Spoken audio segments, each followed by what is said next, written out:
Ken, would you lead us in pledge, please? Pledge allegiance to the flag of the United States of America and to the republic for which it stands, one nation, under God, indivisible, with liberty and justice for all. Victor, would you lead us in prayer, please? Father God in heaven, we acknowledge you today. We thank you for everything that you're doing here in the city of Monte Vista. God, we ask for your mercy. We ask for your guidance, Lord, and your wisdom in everything that we do today. In the mighty name of Jesus, we pray. Amen. Amen.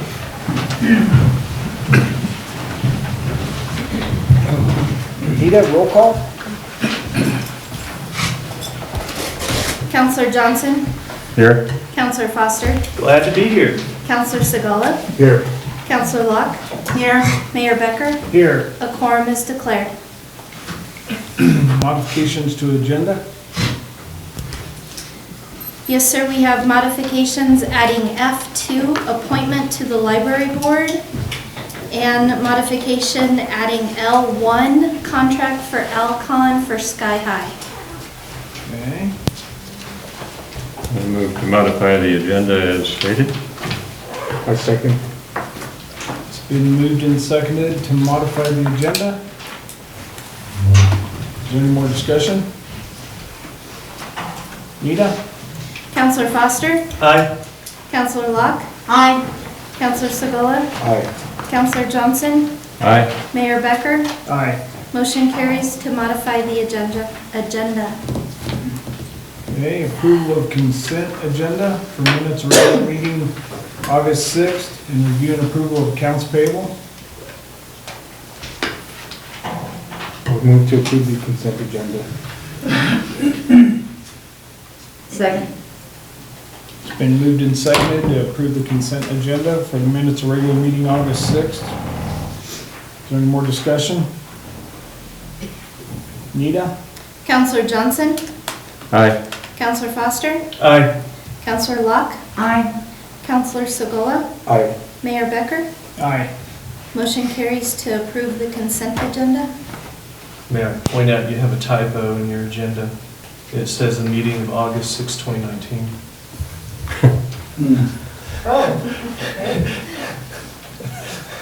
Thank you.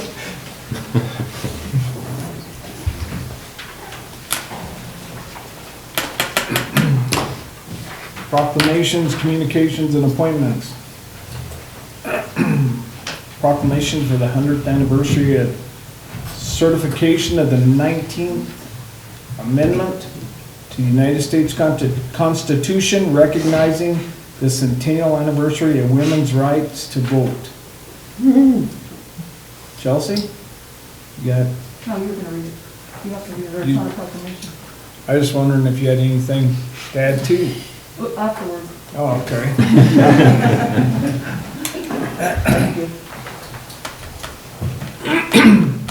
Proclamation tribute. 100th anniversary of certification of the 19th Amendment to the United States Constitution.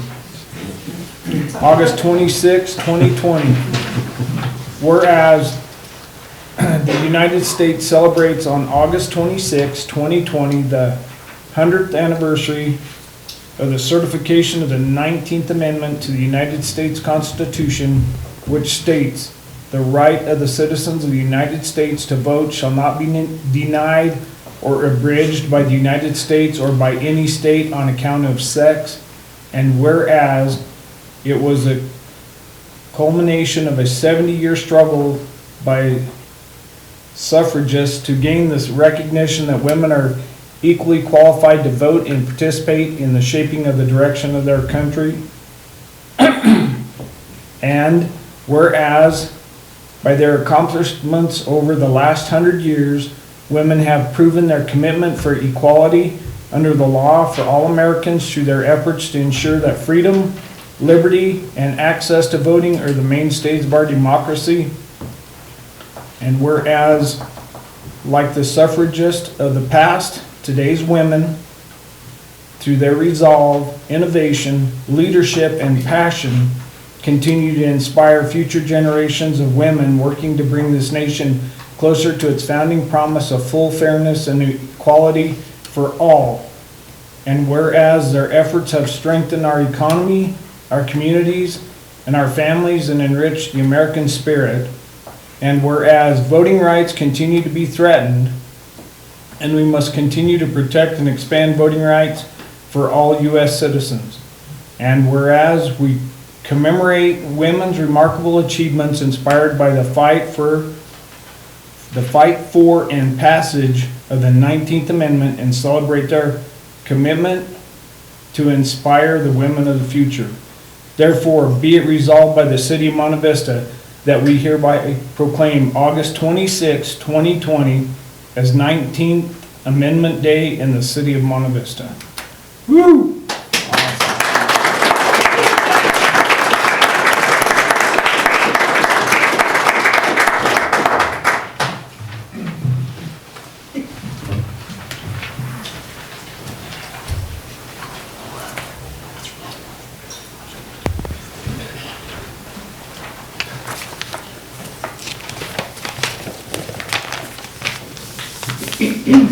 Good evening, Honorable Councilors and Mayor. The San Luis Valley League of Women Voters would like to extend our appreciation for your consideration and inclusion of the proclamation in today's meeting, recognizing the centennial of the passage of the 19th Amendment. In these times of struggle and turmoil in our nation, there is no better time to recall the sacrifices made by those original suffragists in taking steps toward achieving the promise of equality our nation is founded on.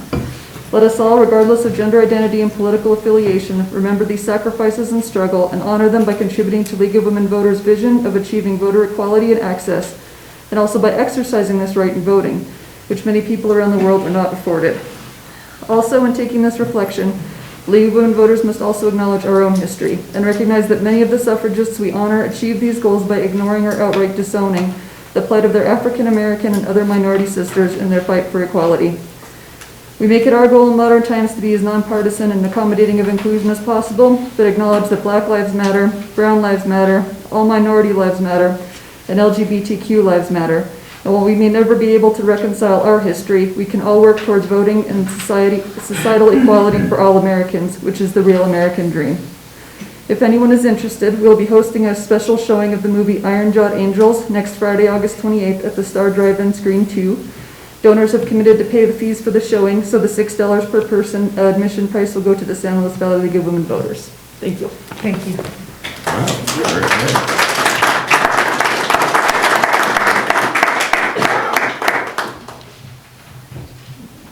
Thank you, ladies.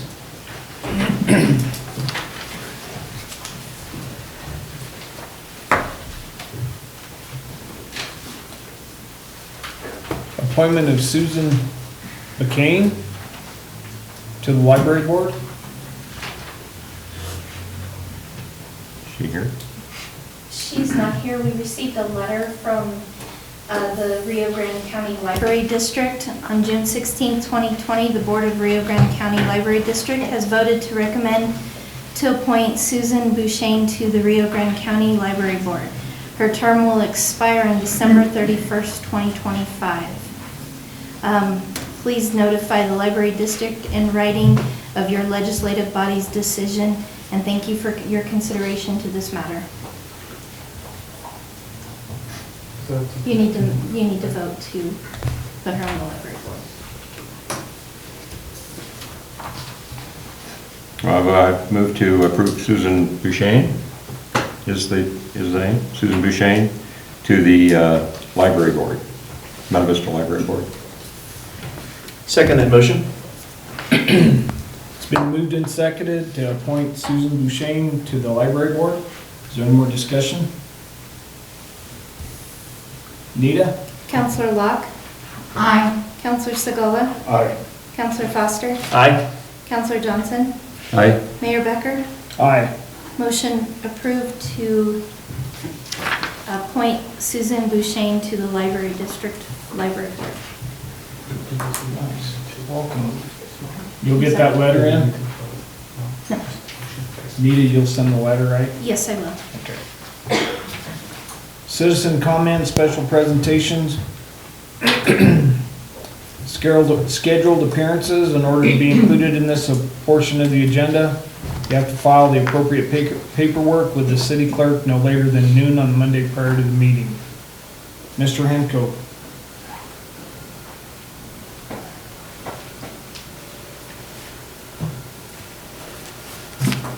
Council, how are you? Good, how are you doing? Good. I have a picture. It's coming. So I'm gonna try to be long-winded. So, anyway, the first thing that I wanted, the first thing on the agenda there is the downtown lighting project, and that's kind of a target, so I'm gonna kind of give you an idea of how we got to something like that. So, first of all, I want to thank you for the opportunity, and I would like to start by talking about a citizens group that we are still forming, called the Optimistics, and it's a play on words, kind of. It's optimistic plus the Mystic Valley, which is what the tourism board adopted the valley as. Anyways, we began actually just as a small group of people talking. Mostly at Rainbow we met prior to the COVID, and a lot of things were happening. We had lots of ideas, lots of things for this, to do in the city, events, parties, different things. It was, and we were having a blast talking about it. And then, of course, COVID came along. But we are starting up again, looking for people that would like to be with the group. Positive folks with ideas, folks that really can't say that can't happen, or we can't do that, because we can. In some way we can. So one of the things we first started talking about was a project, excuse me, well, first of all, let me tell you a couple of things that we've already done as a group, and one of those things was the Monte Vista Open for Business signs. That the group talked about and we put into play. The second one was is a work in progress, which is the updating of the Colorado Officer Tourism Colorado.com website, improving the presence of Monte Vista on that, and actually we're going to work on the entire valley through the collaboration of all the chambers in the valley. Get some newer pictures on there, get some newer verbiage on there, get some of our businesses on there, because a lot of our businesses aren't listed on that. So that's one of the projects that this group is working on. And then kind of connected with the fact that the cranes are coming down in September, and we'll have a little bit of money to spend on downtown originally it was targeted for trees downtown and the beautification. We started talking about beautification of downtown. And a couple things came up that, a lot of our business facades need some work, need some improvement. We are, of course, well aware that financially, a lot of our businesses have suffered during the COVID and et cetera, so forth. So what we're trying to do is put a package together to be able to offer lighting improvements, signage, painting, some woodwork improvements, and I'm missing something there. Oh, awnings, one of the biggest things. And trying to put a package together where we can apply for grants, so that there might be little to no money out of the pockets of our businesses, but the visual of downtown, both Adams Street and Main Street, would improve. We hope that's an improvement. I don't know. It's a matter of opinion, but anyways. So that's kind of what we were playing around with. If you guys, last council meeting, if you remember, you all voted to not move forward with DCI. And DCI continues to call me and want me to be involved, or the chamber to be involved. But looking at this group that we formed, many of the things that DCI was fluffing about, we're already doing.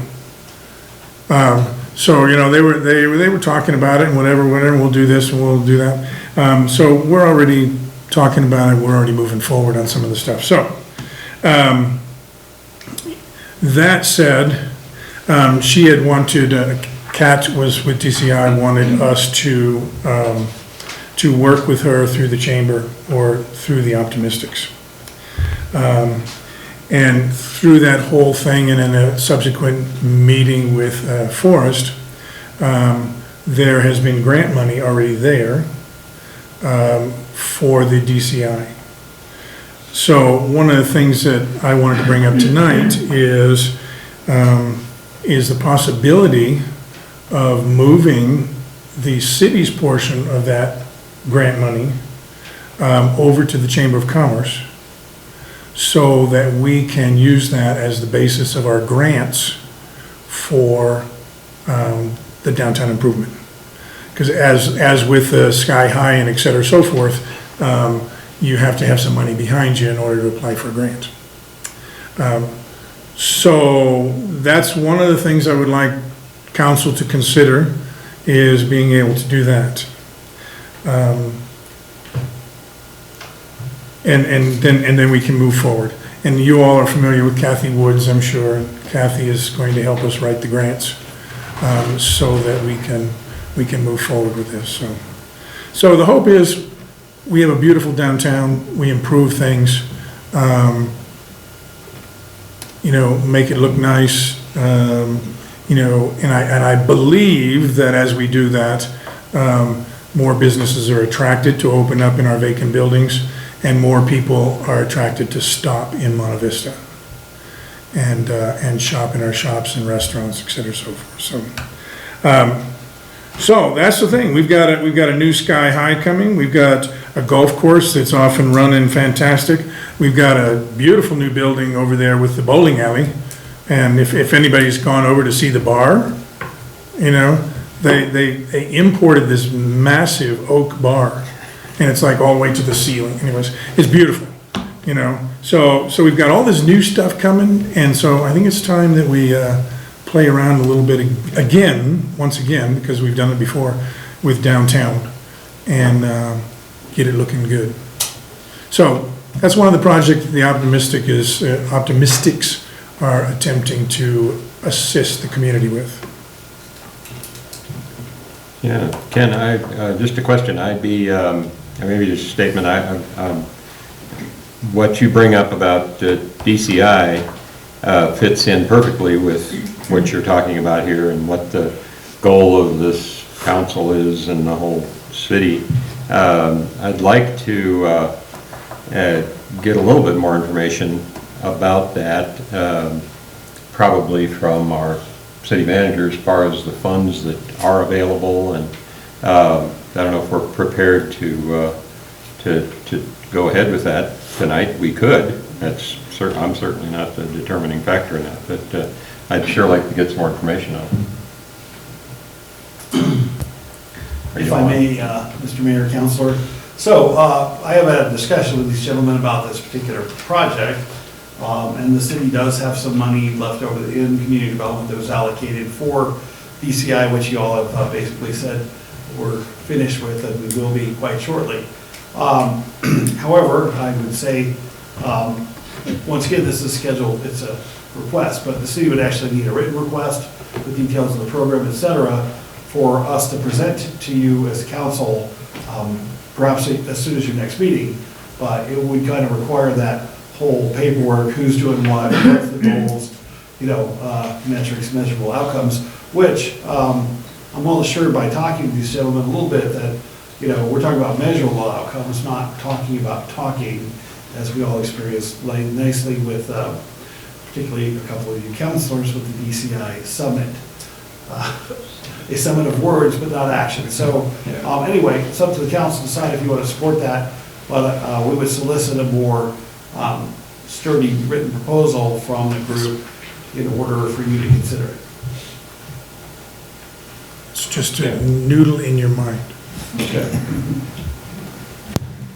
But so that's the first project. And and just so you can see, Ken what's it, Michelle, Ken Michelle? Took this, I don't know how many years ago, I don't know what the date is on it, I'd have to ask him. But if you can see all the lights downtown, on every one of the buildings, if you walk downtown, every one of the buildings have downlights. And at one period, they were all put on there, one period they were all on. And so I just brought this picture because downtown's beautiful when lit up like that, you know? And, you know, and last night we had one store that the lights come on automatically. And that was the material store. Yeah, they sell material stuff. And theirs is on a timer, and boom, it came on, and, you know, and it really looked pretty. So that's what we're talking about, is trying to make downtown pop for people driving by. So that's that one. What other pictures do I have? That looks familiar. Oh, yeah. This is the next one. Any questions on where we're going with that, or, you know, would you like us to stop doing it? You guys are doing a good job. Yeah. So we're hoping we can. Like what you did. There's a lot to do yet, but, you know, and a lot of arrangements and a lot of things to happen first. But, you know, we're hoping we can make an impact. And put together a specific request that for us talking about, and, yeah, bring it back. We will at least consider and pursue that, sure. You'll have it in 2 weeks? Definitely. So, may I move on to the other? Yes, sir.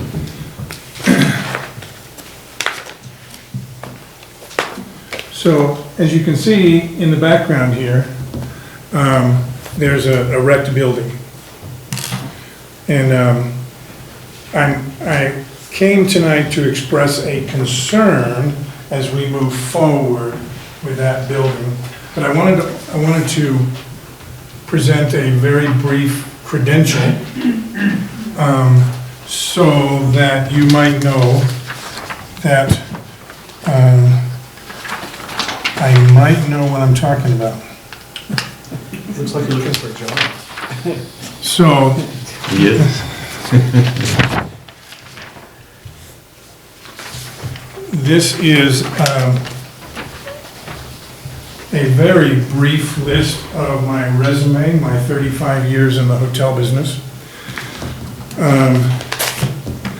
And so, here's my concern. First, I wanted to tell you about my background and my intent and purpose. We have a brand-new convention center, event center, going in. In most cases, in most hotels, a salesperson is identified and hired a year to 2 out in a new building. I've opened a hotel in Charlotte, and we actually had a salesperson on staff 2 years out, booking, searching, booking conventions, events, catering events, whatever you want to put in that building, weddings, et cetera, so forth.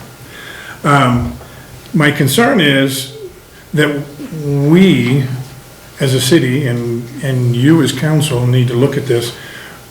We need to start thinking about, quickly, hiring a convention salesperson. Because, you know, we don't want to go into this saying, well, maybe it'll happen, and maybe it won't, maybe it will. Well, it's happening. But suppose we open the door, and we have nothing booked, except for the Ag Conference, and the Crane Festival, and Stampede. And we know that that's going to happen, which is wonderful. They're all great events that bring the city lots of money. I'm just saying, you know, and I put some statistics down here as far as salaries and that, you know, it's just what I came up with. But council should please look at or talk about at some time shortly, bringing somebody on board to sell that building. And, you know, my suggestion, of course, is to find, either to go on some of these recruiting sites, or to just contact some of the big convention centers and steal one of their people away. And you know, that's the way we do it in the hotel business anyways. You find a restaurant manager that you like and you steal them. you know? So, but I believe we need to get started selling. And the potential is amazing for the city to fill that building with conventions, catering, weddings, whatever it be, and bring in the tax dollars and pay for the building. So tonight I just wanted to express my concern and hope you will look at and start looking at the possibilities of hiring a convention services manager. And that's what I have. Any questions? Can I get a copy of that sheet, Ken? What's that? Can I get a copy of that? Of, What you just handed out to Johnson? no, I don't, you're not, no. You can have. Of course you can. I also need a copy for record. Well, maybe I said that too soon, no. We got it covered quickly. I got it. And then I'll also leave you copies of my speech, which I somewhat followed. Yeah. But other than that, questions? No, I think that's very much true. That was always one of my concerns that we had a Sky High was that, did we have anybody selling it? Just because you build it doesn't mean they come. And there was a town south of where I used to live that built a really nice convention center. And did very well for them, but they also put a tax in that hired a person, a convention and tourism bureau, that's all they did was bring stuff in. And if we want Sky High to be as absolutely successful as we hope it will be, we're going to need somebody to push it. I totally agree. Agree. Yes, sir. I think the people that have put together Friends of Sky High have done a phenomenal job. And I think they have worked very hard to get the funding, and this has been a marathon, not a sprint. And I agree, I'd like to see it shine as brightly as possible. And if we could get a salesperson right now that can see it as already existing and ready to book, and get some events booked, then as soon as it's done, it's in business. I think that's a good idea. You know, if we have, I think the salesperson needs to be someone that truly can just close their eyes and see it is there and sell it as if it is there already. Doors just aren't open yet. And we have to worry about making sure the doors are too open. If the salesperson doesn't do that. I have all the confidence in the world that Friends of Sky High will do that, because they have done some pretty amazing things and pulled some rabbits out of their hats so far. Carla is quite a musician, or magician. Yes. Oh, yeah. Oh, yeah, that's great. So, and then just one last thing with the possibility of being a permanent piece as a representative of the Chamber of Commerce, so that some of these things I can relay from the chamber to council on a regular basis. So we had talked about that one time before, so I wanted to see if that was possible. To be appointed to the chamber? To be a line item on here, Oh, so I don't have to like request it every time. Yeah. So I would certainly agree with that. We've talked about that a little bit, and Vivian discussed it at some length with Ken here as a representative, or not necessarily Ken, but somebody from as a representative. Linda, Gary, whoever might come in. Would be willing to be on the agenda at each meeting to get an update from the Chamber of Commerce. I think it would be a definite benefit to us. I agree. The city and the chamber working together is as a team, is better for everybody. Well, do we need a motion for that? I'm pretty sure we do, to put them as a permanent entry on the agenda. We need well, That's by ordinance, is it not? I think it would have to be by ordinance. Staff is gonna have to look at that, Counselor, because I believe the agenda is set by ordinance. Okay. So we would, I mean, not a bad idea, we're not saying that, we're just saying, if you want to do that, we'll have to look at it, because I believe it's actually, our agenda is, interestingly enough, set by ordinance, so we'd have to give you an ordinance that, like a resolution modifies the ordinance and lets you, from time to time, amend the agenda, which would make sense anyway. I was going from an old days memory. Seems to me we put the theater board as a regular line item. But anyhow, if it needs to be an ordinance, then that's what we'll do. We'll check on that, we'll let you know next meeting, we'll either have an ordinance for you, or we'll let you know that we were wrong. That'd be fine. Thank you, Council, I appreciate it. Thank you, Ken.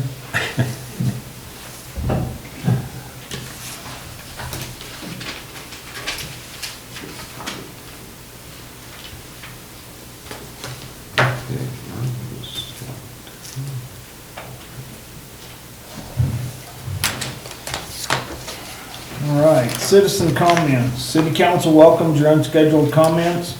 Please limit comments to 3 minutes. Council will not take action at this meeting. Margot? She needs her own line item too. Thank you, council. Can you hear me okay? Yes, ma'am. All right, I need to wear my mask, so I just want to let you know that some of the businesses are starting to take more pride in their establishments and are sprucing things up, and case in point, our little brewery. They have done a phenomenal job with that corner. I am so excited about that. I have had friends tell me how excited they are about all the action going on at the golf course. They said, we haven't seen that much activity in ages. How exciting is that? So things are coming together.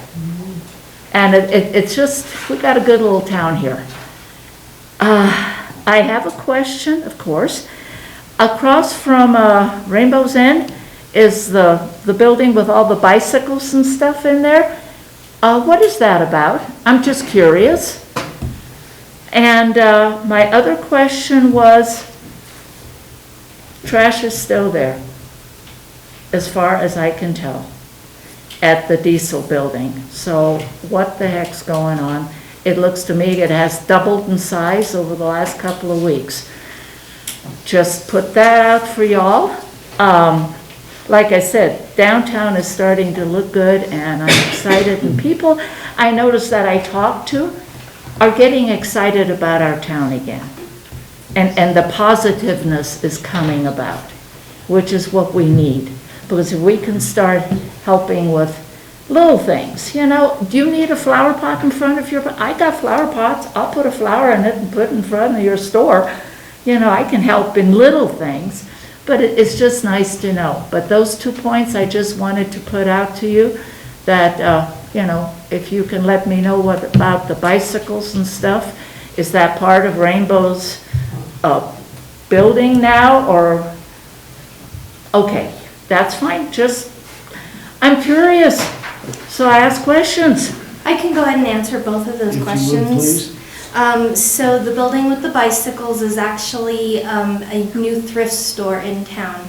They did get their business license. I do not know their estimated time of Oh. opening, but they did receive their business license Awesome. for a thrift store. Thank you. The trash at the old diesel mechanic area, the judge gave him 30 days to remove the trash, so that is also in the process of being taken Thank care you. of. Just want an update. You're welcome. Thank you very much, council. Thanks, Margot. Is there any other citizen comments? Carol? Yes, sir. I couldn't tell. Sorry. No, that's good. Council members, Council Sigala, Johnson, Foster, and Martha, sorry, meet you, and our distinguished leadership for the city of Monte Vista. These 3 minutes are an official blessing being spoken over you and your families. You'll be blessed going in, and you're going to be blessed going out. The glory of God shall shine upon you. You will have peace as you rule and judge this city and its actions. Its people are counting on you to make a difference. Its people are counting on you to give leadership and honor to her. Its people are looking to you for direction. Its people need you to be your utmost for his highest. Its people look to you for many things at many times. Its people need you to protect them. Its people need you to have discernment. Its people need you to have wisdom to rule. Its people thank you for your efforts.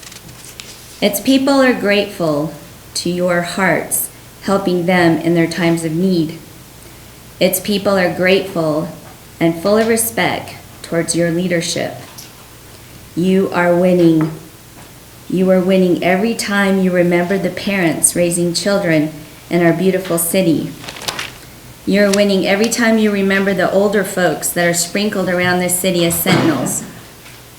You're winning when you understand and have understanding first before you can be understood. You will do great things this year and into the next several years of your terms.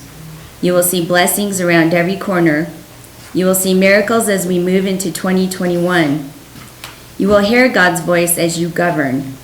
You will honor him and this city as you look to him for guidance and wisdom. Your words will determine your destiny and the destiny of the people of Monte Vista. Your words out of your mouths have the power of life and death. You will have what you speak. Choose your words wisely. Make your words work for you, not the other way around. Take seriously the power that lies in your decisions, the power that lies in the discussions held in this room, and the effect it will have in this pond, this city of Monte Vista. The ripple effect that goes out of this room will be felt by all of us who are counting on your direction and your leadership. It's a big responsibility you have sitting in those seats, and it's a mighty privilege to do good. God bless you. God bless the city of Monte Vista. God bless this Rio Grande County, the state of Colorado, and God bless the United States of America. Thank you. Thank you. Amen. Thank you, Carol. Any other citizen comments? Got that deer in the headlight look.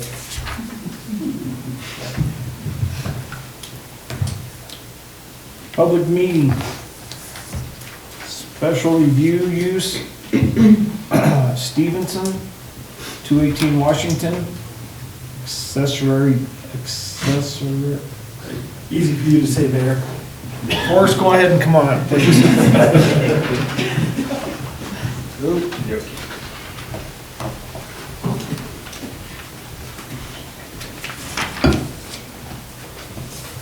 Good evening, Mayor, councilors. So, this is pretty straightforward. You have an application for a special review use for 218 Washington's for an accessory dwelling unit. You have all the information for that in your packet. Both staff and the Planning Commission recommended approval of this ADU. If you heard anything about the Planning Commission meeting on this particular matter, there was a long discussion between the Planning Commissioners and myself regarding the definitions as they were put forth in our ordinance. At the end of the day, it's kind of a circular argument about whether this was a one-unit dwelling or an accessory dwelling unit, but either one, under the ordinance, can be modified to be less than the square footage required as a minimum zoning. So it's kind of a moot point, but I guess it was kind of fun as well. I'm not sure if it was, but certainly not for the applicant who is here this evening if you have any questions. You know, there were a number of objections from neighbors based on, you know, them not liking the additional square footage. However, the percentage of lot coverage that is envisioned here is far less than that's allowed, you know, and the idea behind this was to create additional density. Well, you could add on to a house. So you could add up on a house up to 30% of lot density, and they're just adding a second dwelling with off-street parking that's accessed from the alley, And their density, I believe, I don't have the paper in front of me, is like 23%. 21%. Oh darn it, too high, 21%. So they're well below the density allowed, and actually with the ADU, they're allowed to have up to 35% in this zoning. So, while it does have some impact in the neighborhood, the point of this ordinance when it was passed by both the planning commission, who seemed to forget that, or recommended by the planning commission, and approved by the city council, was to create opportunities for additional density in the built environment. And what that means is that, the least expensive way to increase population and community is to use existing infrastructure. If you add 10 more miles of pavement to the city to add a new subdivision, that's not all bad. But if you can add additional living space, like in this case for a father that's in the town, that is using existing streets, alleys, water, sewer, all that stuff, it's actually a positive impact. It's generally seen that way as planners. And when we passed that ordinance, it was both to have an opportunity to have tiny homes, like someone could actually do a tiny home subdivision. And that was kind of a rage. I guess that was so 2 years ago at this point. But it's still possible. I think over time, people have found that, tiny home is a tiny home. And that may be not enough room, but in this case, the applicant met all the standards of the city. And as I said, staff recommended approval, and so did the planning commission. I don't know if you all have any particular questions for staff or the applicant, but I'd be happy to attempt to answer them as for the applicant.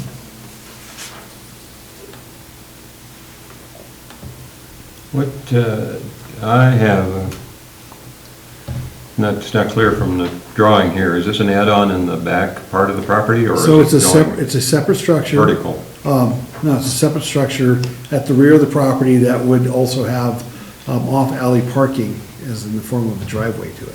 Okay.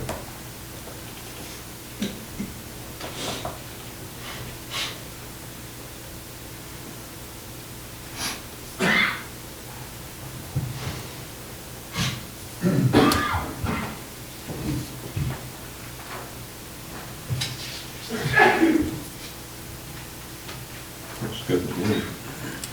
Bless you.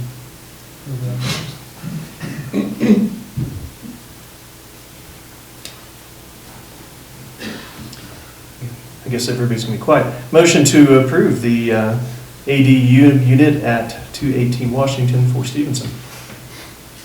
Second. It's been moved and seconded to approve the ADU unit for Stevenson at 218 Washington. Is there any more discussion?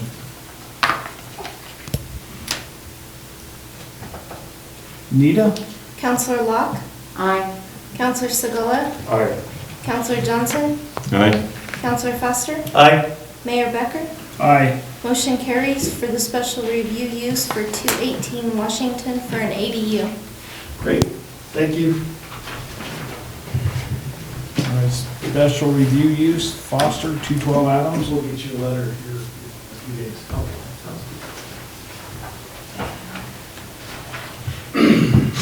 Is first gonna introduce that one? Are you doing the, Well, actually, I believe our clerk will introduce that one since I wasn't present at that hearing.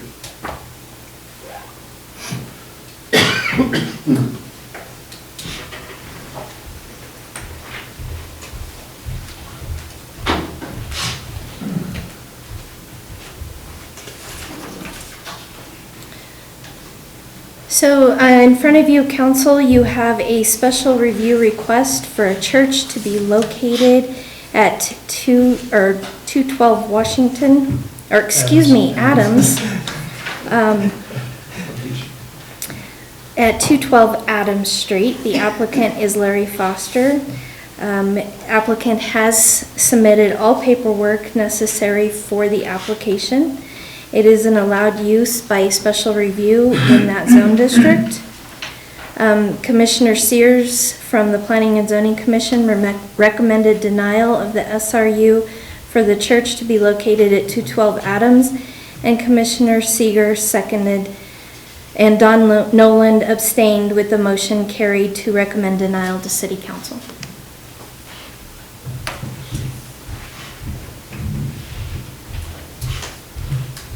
Do I need to go up there or do I stay up here?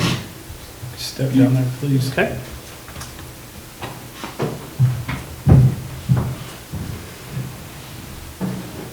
Good evening, council. Thank you for the opportunity to discuss this. My name is Larry Foster. I am the founder and pastor of Grace and Mercy Bible Fellowship. We have requested the use of 212 Adams Street for church. A little bit about our history. We started as a group of friends gathering at home for a Bible study. During lockdown, we met online. It was a little difficult, but we continued to meet and we continued to grow. Our desire was to do more than just meet for Bible study. We wanted to minister to our community and share with them the good news that we can be forgiven by a loving God for the things that we have done wrong. It's a little hard to do ministry when you're working out of a house, so this sent us on a search for a location that would be affordable and that would not require a lot of fixing up to get into because we're really kind of small. We ended up at 212 Adams Street, unaware of the restrictions the city places on that zone. We have ceased meeting at that location while we have gone through the review process. Our congregation is about 10 people. Our building will max at about 30.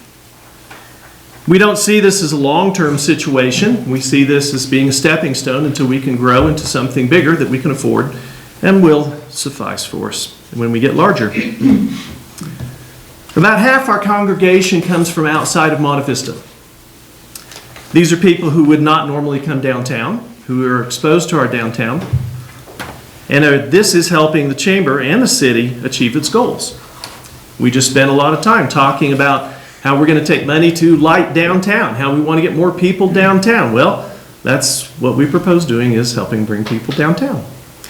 Yes, stores may not be open, but that is sometimes to an advantage because when you're not trying to dodge a elderly woman driving a Ford Fairlane, pulling out, not watching you, you do have the ability to see shops a little bit better. Some of the issues and concerns that were raised by zoning. Parking. It's always a concern and issue. Can we put 200 up, please? We meet on Sunday mornings at 11 a.m.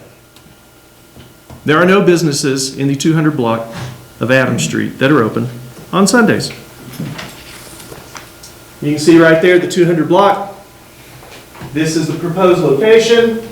You can see the status of all the businesses that are in the neighborhood as either being closed or being vacant. We were asked about whether or not we would expand our meetings.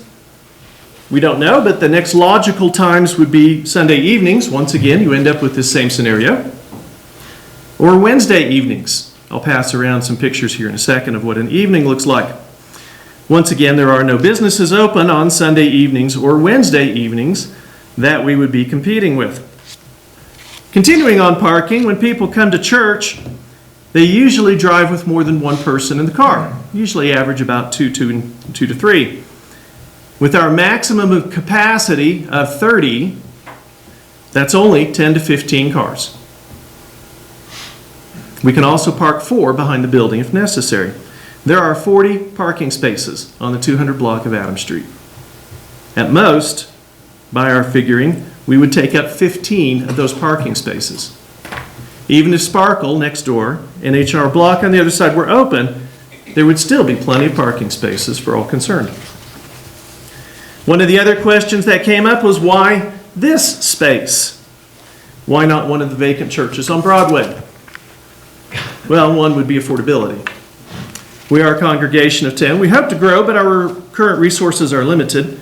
We were looking for something that was also move-in ready, that would not taking a lot of fixing up. And also, we were unaware of the fact that the other buildings are available.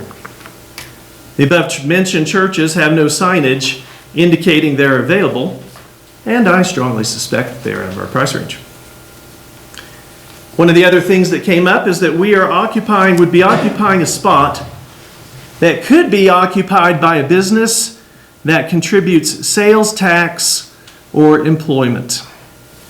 The statement was made, we want to fill our downtown with things that generate sales tax for the city or employment. I beg to differ that churches do provide jobs. They do provide employment. They employ pastors, they employ staff, they employ custodians, they employ childcare workers sometimes. The spot we are occupying has been vacant for over a year. Obviously, no one else is interested. As you notice by the slide, the 200 block of Adams Street is mostly vacant. And there are other vacancies on the 100 block. Prospective businesses have options in the area. There are other businesses on Adams Street that neither generate sales tax or employment, and they are welcome. Though churches do not collect sales tax, they do generate sales in other businesses. We have purchased paper, toner, ink, coffee, food items, lumber, trim, toilet paper, paper plates, napkins, cleaning supplies, and even more. When we were fixing up the spot, I don't know how many trips we made to the lumber yard to pick up materials to finish putting in the counter, to do trim, to get fixtures for the sink. Well, these are sales the lumber yard would not have gotten otherwise. If we weren't putting something in, the lumber yard wouldn't have gotten these sales. We generate sales. We may not generate sales tax, but we generate money that goes into the community and generates profits for businesses that then in turn can keep their doors open. We have, there were 12 letters that were written in our favor regarding this. I'm not going to read all of them for you. We will highlight various pieces of some of them. I support the special use of the building on Adams Street for Grace and Mercy Church. Personally, it has drawn more attention to the downtown area when I am on Adams Street on Sunday. There is minimal traffic. It frees up my attention to see what is offered downtown, to see things I normally wouldn't notice unless I was attending the church on Sunday. Lindsay Donner.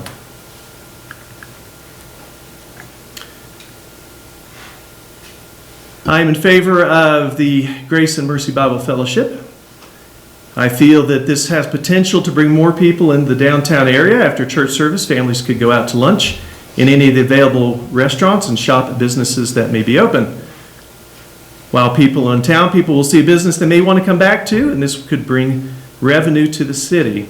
Parking would not be an issue on Sunday. The current businesses on that block would be closed, and churchgoers would not be blocking any parking spots on that block. During the week, any church functions would be respectful of existing parking. Susan Riggenbach. That one's handwritten and it's a little hard to read, so I'll skip that one. My husband and I live in Alamosa, travel Monte Vista weekly to worship at the church. While there, we enjoy supporting downtown businesses, eating out, shopping, buying gas, all of which we would not do elsewhere if we were not coming to the church here.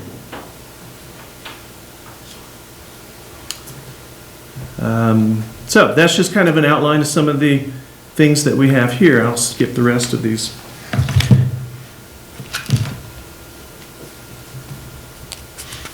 However, council, tonight, that's not what you're voting about.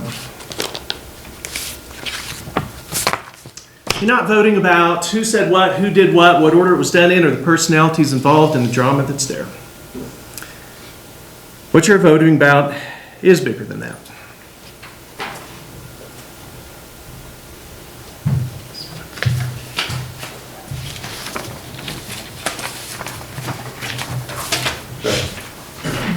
I apologize for this not being in your package, as I missed the deadline as I was still gathering around pieces of information.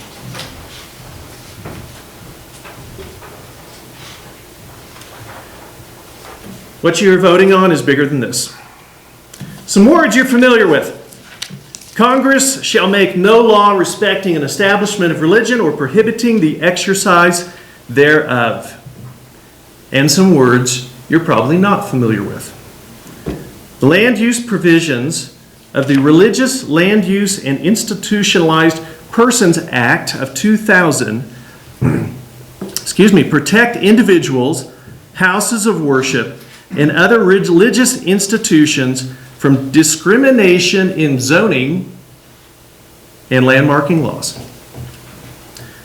Our LUPA provides a number of important protections for the religious freedom of persons, of places of worship, religious schools, and other religious assemblies. including protection against substantial burden on religious exercise. We're going to get into these in detail in a minute. Protection against unequal treatment for religious assemblies and institutions. Protection against religious and denomination discrimination. Protection against total exclusion of religious assemblies. Protection against unreasonable limitation of religious assemblies. Let's look at point 2.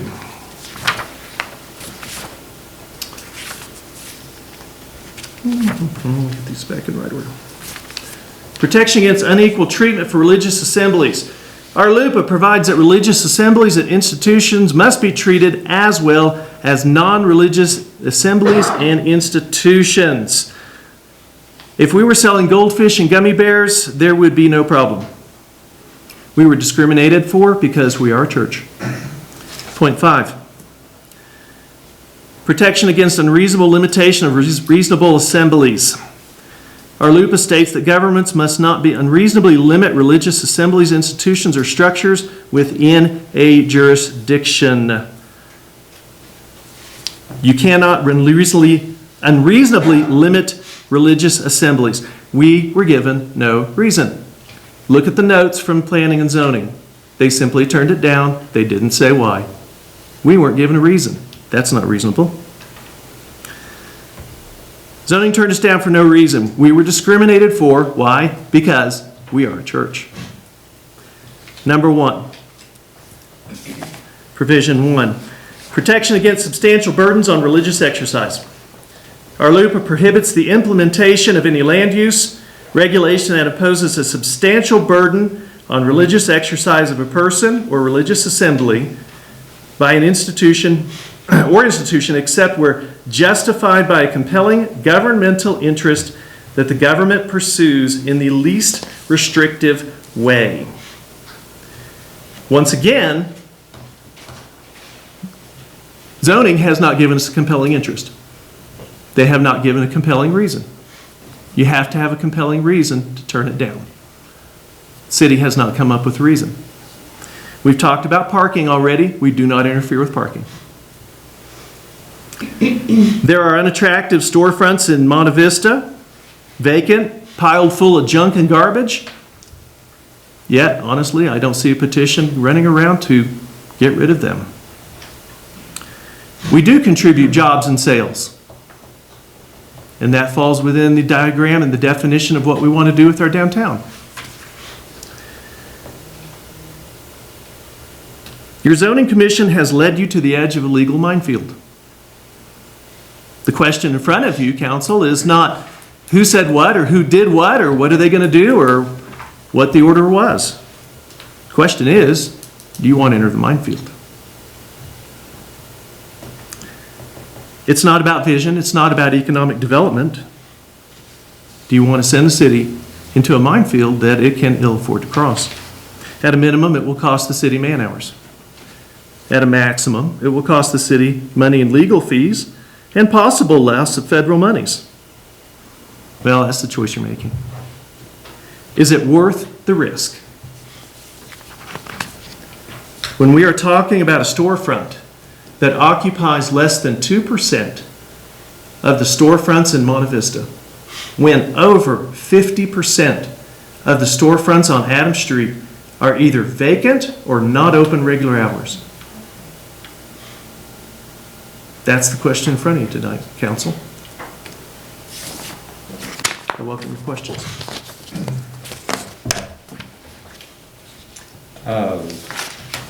Councilor Foster, more along the lines of a comment, I suppose, notwithstanding the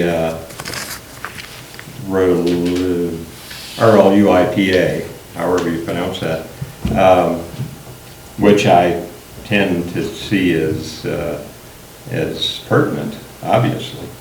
But notwithstanding that,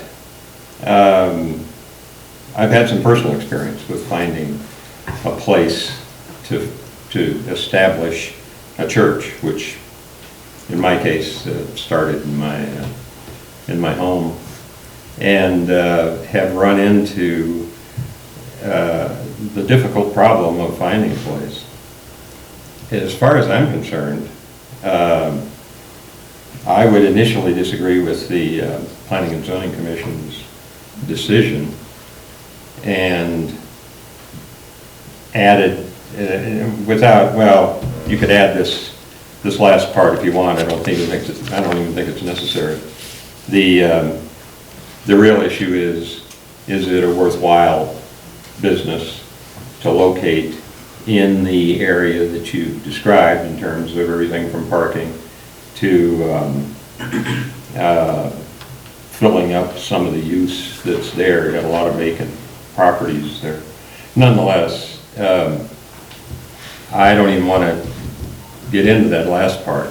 I just wanted to express my opinion in favor of what it is you're trying to do. And that's all. And it's a simple process. It's not a permanent process. That's not a good home for a permanent location for a church.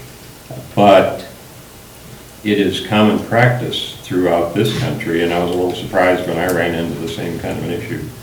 It's common practice to populate vacant storefronts for a startup church. That is absolutely nothing new in this. I don't know about this community. I haven't been around here that long, and long enough to know, but I know every place else I've been, that's a very common practice, not controversial at all. So I just wanted to make that clear. Thanks, sir. I have some other few questions about Arlupa. Is that what you got? That's how I've been pronouncing it, is Arlupa, yes. Okay, so for the sake of continuity, I'll pronounce it that way too. I'm reading this and I see where it says, protect individuals' houses of worship, must be treated at least as well as non-religious assemblies, just what you've got. To me, that reads as, or and maybe this is a question for Mr. Trujillo, I read this, and maybe I shouldn't, but I read this and I see existing in there already.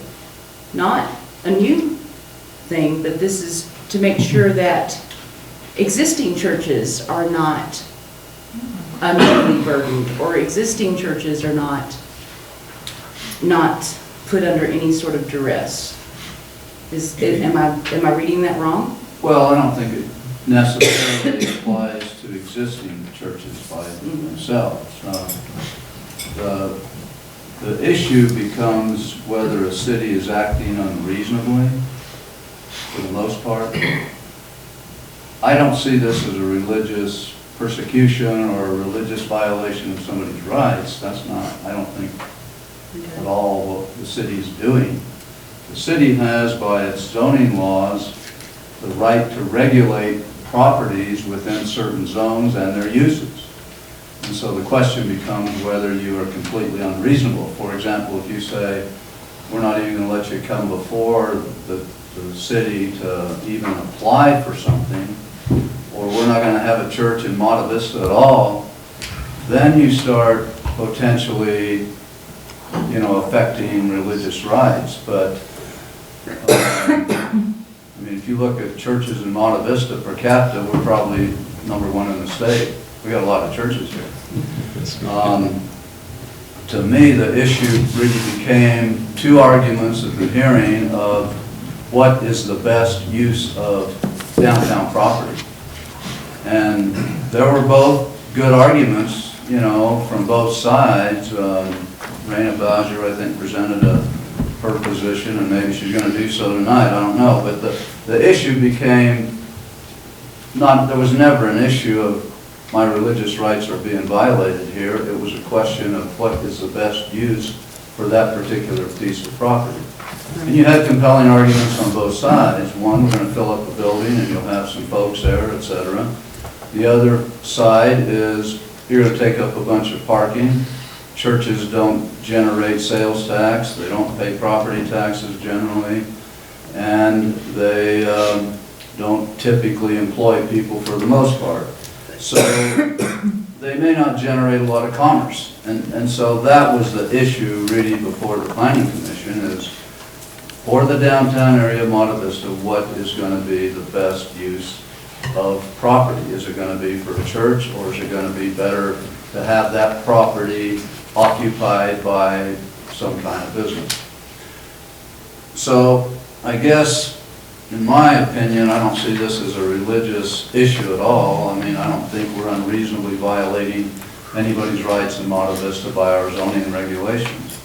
And we certainly have per capita more churches than probably anybody in the state, I think. So I think it's a question of the use of the property, and I think that's probably where you should focus your attention. Thank you. I will differ with counsel. It is religious persecution, and that's what this act is for. This book is published by the American Bar Association. My attorney gave it to me as reference material. The city has yet to come up with a compelling reason. That's what it comes down to. Well, I know we have some other people that will be commenting, I believe. But I'm gonna tell you, Larry, and because I'm gonna say it here in front of all these people, YouTube, I do not deny any church. That there's one thing this country needs more now than anything is God.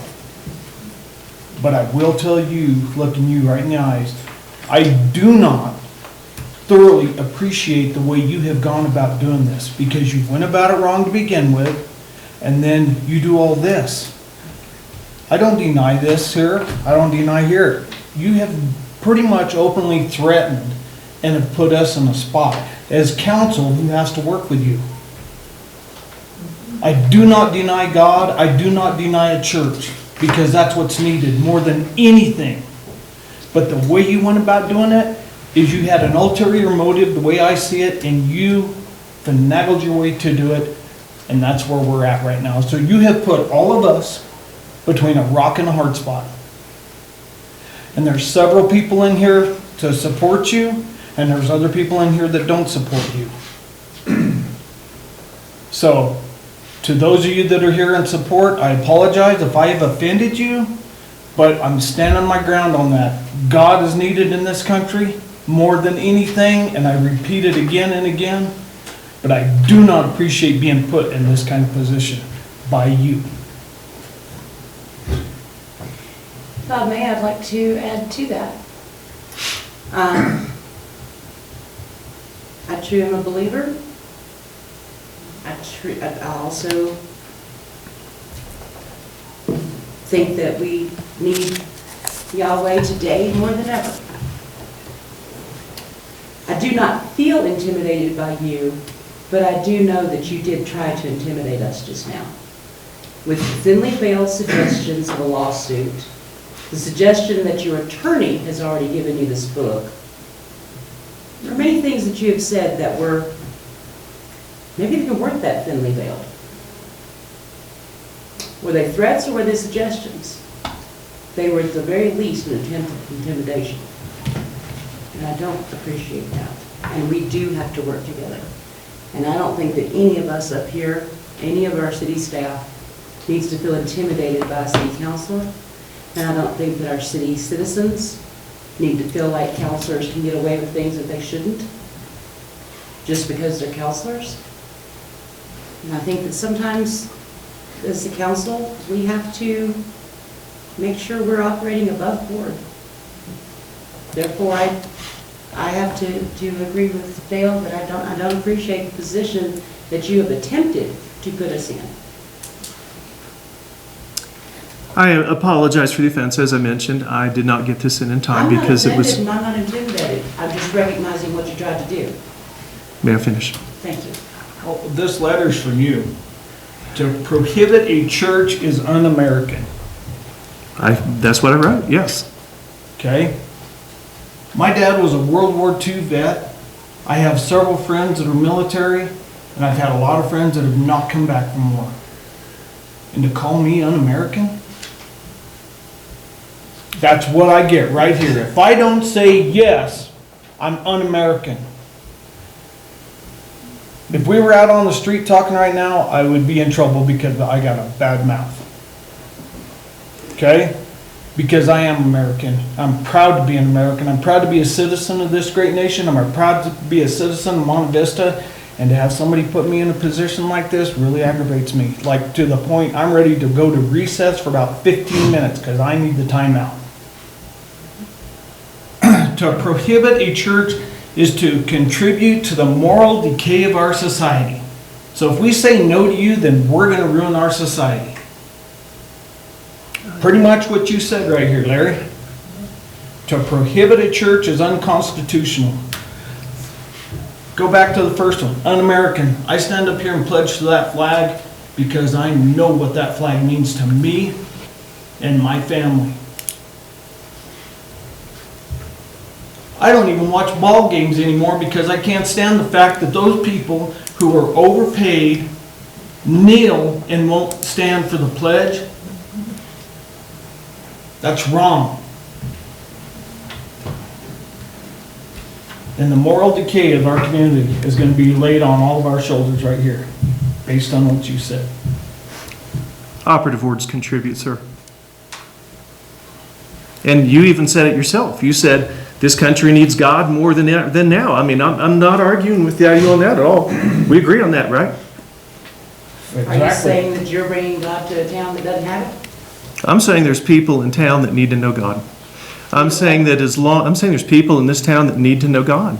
I'm saying that as long as there is drugs in the school and violence in the home and crime on the streets, we need God. When our police chief gets up here and says, I've got nothing to report but 3 speeding tickets, then we have done our job. And your congregation of 10, what is your plan to create the jobs that you say that churches create, to get to reach out to the community? Your congregation of 10, how many jobs will you create? What kind of programs will you do in our schools to stop what you just said is a problem? We don't have a game plan for that yet because we don't have a location. We're working on it. I would move that we would take that 15-minute recess suggested by the mayor. I'm taking a 15-minute recess. You are excited.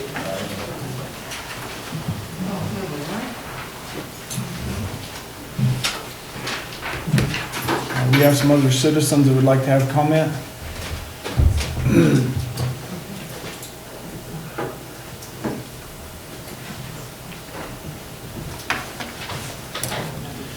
Good evening, Mr. Mayor, Council, and staff. My name is Jim Bowser. I reside at 70 Pioneer Road here in Monte Vista. I co-own Southern Colorado Computer Services at 157 Adams Street. I believe the current zoning of special review use in relation to a church in the commercial business district was put in place because of a church that initially started above Carlucci's, currently San Luis Valley Curiosities. That church grew rapidly and eventually moved to a larger permanent home of its own. When that church existed, there were many times they held events on other days than Sundays. In fact, on the evening of the Parade of Lights one year, they were having a wedding. There were so many vehicles parked on Adams Street as well as 1st and 2nd Avenues. There were cars blocking our garage doors despite the yellow stripes painted in front of the doors for no parking. I couldn't get my vehicle out of the garage for the parade since it was blocked. I called the police and they could not do anything without contacting the owner. I had to go inside the church and interrupt the wedding so I could find the owner to move his vehicle. He wasn't happy and neither was I. Churches don't exist just to gather on Sunday, they exist to share the gospel in many ways, on many days, not just Sunday. A member of Planning and Zoning mentioned last week that a church opened its doors in the 100 blocks of Adams Street within the last few years, and it was also not allowed. So this issue has nothing to do with Councilor Foster, Mr. Foster, or any of its members of their congregation. As the church grows, which I hope they do, the parking issue does grow with it. I really feel that churches should not be allowed in the commercial business district, which Adams Street is a part of. So, thank you. Thank you.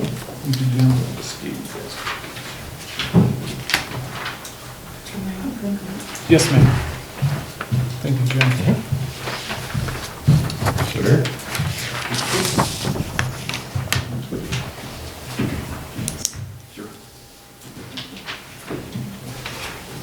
I think you did not sign here. Pardon me? You need to sign here, I think. Did you sign for me? No, you have to do that. It's legal. It's illegal. Fred Lindstone.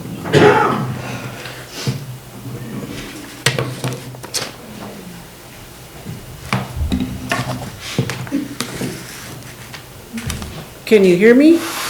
Okay.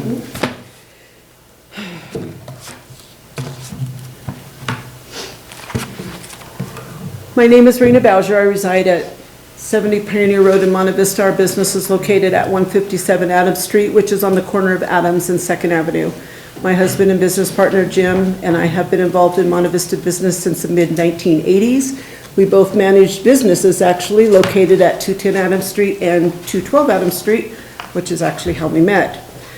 After that, we opened our business briefly in the Monteville Inn and then moved to our current location in 1991. Remember how busy our downtown area was at that time and believe that it can someday, once again, have that hustle and bustle.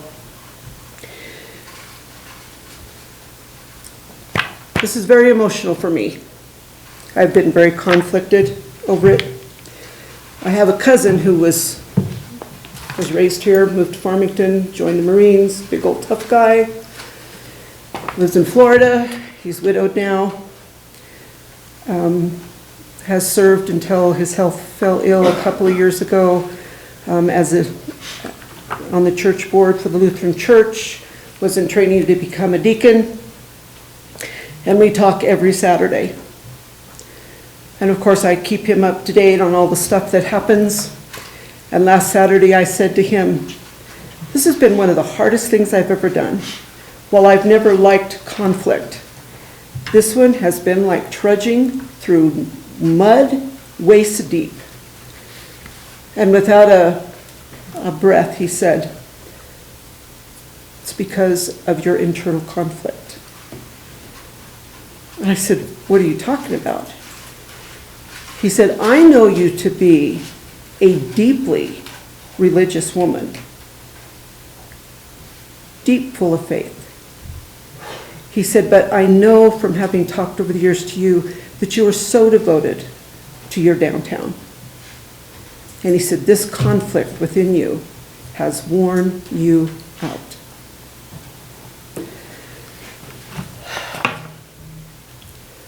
Before I speak directly to the issue of allowing or disallowing a church to locate at 212, I want to address a chronology of events. And you have it in your packet, and I'm not even going to go through all of it. Y'all know it's been filled with ups and downs and missteps and whatever. And I want to say for the record that people make mistakes. We all make mistakes every day. We get in the heat of the moment and we say things we're probably not proud of. Forrest and Mr. City Manager and I, we email a lot. We have over the last 2, 3, 4 years, I don't know. Sometimes it's heated, sometimes it's not. We're best friends. How you doing today? I'm sick. And other things. We're all a community, and we have to work together. I don't want what's happened with this issue to ruin the relationships that we have in this community. My involvement in this matter began on June 16 when I had a conversation with City Manager about the church. He indicated he did not know it was there. And we can go on and on about that. The other thing that concerns me is I have heard some discouraging remarks about how the outsider, me, has caused so much trouble in relation to this issue. And I thought, outsider? I was raised here, with the exception of like 5 years in Springs and a year in Salt Lake City. I've been here all my life. We've been in business for over 40 years, in this one and one before. Let me say that had this been handled properly, I would have never gotten involved at all.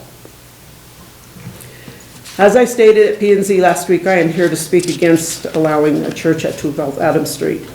There are people here who will speak for Mr. Foster's character.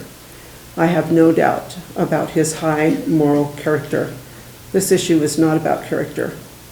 This is not about the freedom to worship. I am a Christian. I wholeheartedly support the right to worship.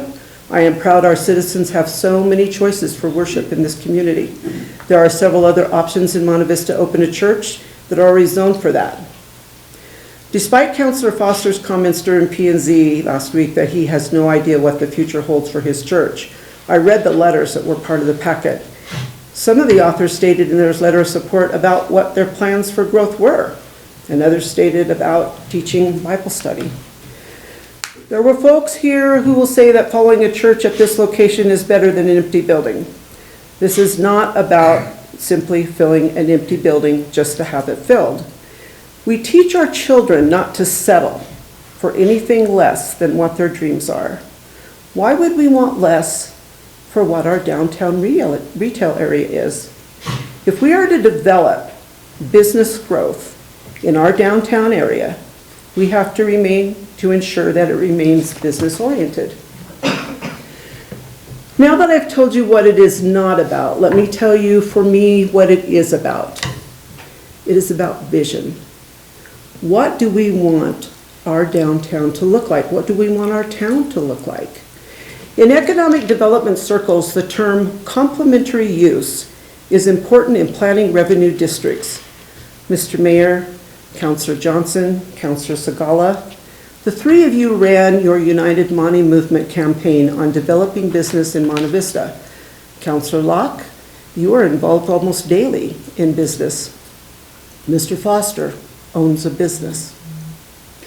Economic growth in Monte Vista is debated almost daily, but I do see some progress throughout Monte Vista as well as a bit of movement south into the 200 block of Adams. Although that growth may be somewhat meager at this point, it is a start. Garcia's have picked up the building to the south of Sparkle Cleaners. Ron Douglas is working on the former Monte Vista Journal building on the west side of the street. I believe a church would bring any movement to a halt because of the parking issue, because of that. Most business people I know would not want to open a business if they believe parking for their customers might become an issue. Time to get in and out of certain businesses and issues. Sparkle Cleaners clients need to be in and out within minutes. H&R Block clients spend a bit more time. We don't know what the Foster's Church daily routine will look like, but as it grows, even Mr. and Mrs. Foster don't have a crystal ball into the future of their church. But a daily average Bible study would take at least an hour, plus 15 minutes before and after. Weddings, funerals, vacation Bible school usually happen Monday through Saturday. Do the clients of Sparkle Cleaners want to walk a block to pick up their clothing? I believe a church would inhibit the already limited parking in downtown. And I didn't have the foresight or the time to do it, but I texted her a picture that was taken about 4:30 this afternoon. I have no idea if she can get it up. But parking was already full. That's a Thursday afternoon. There were no parking spots available on Adams Street at 2nd Avenue, and there were already a few street parking on 2nd and a couple south into the 200 block. By 5 p.m. most days, especially Friday and Saturday, there are no parking spots in the 100 block of Adams, and several spots are taken in the 200 block as well as on 2nd Avenue, east and west of Adams. Disallowing a church in the commercial business area is also about economics. Included in the packet I gave P&Z last week is a copy of a petition signed by citizens who believe it is not responsible economic development to allow a church to operate at this location. I have for you today an updated list. It's on the back here.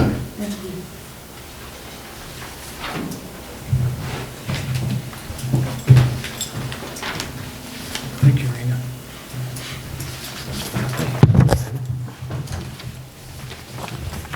Can you hand this to Nita? Do you want one? Yes, please. Okay. Or the two of them.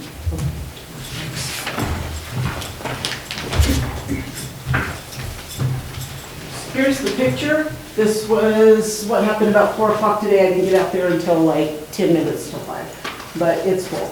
That's Adams Street. Thursday night.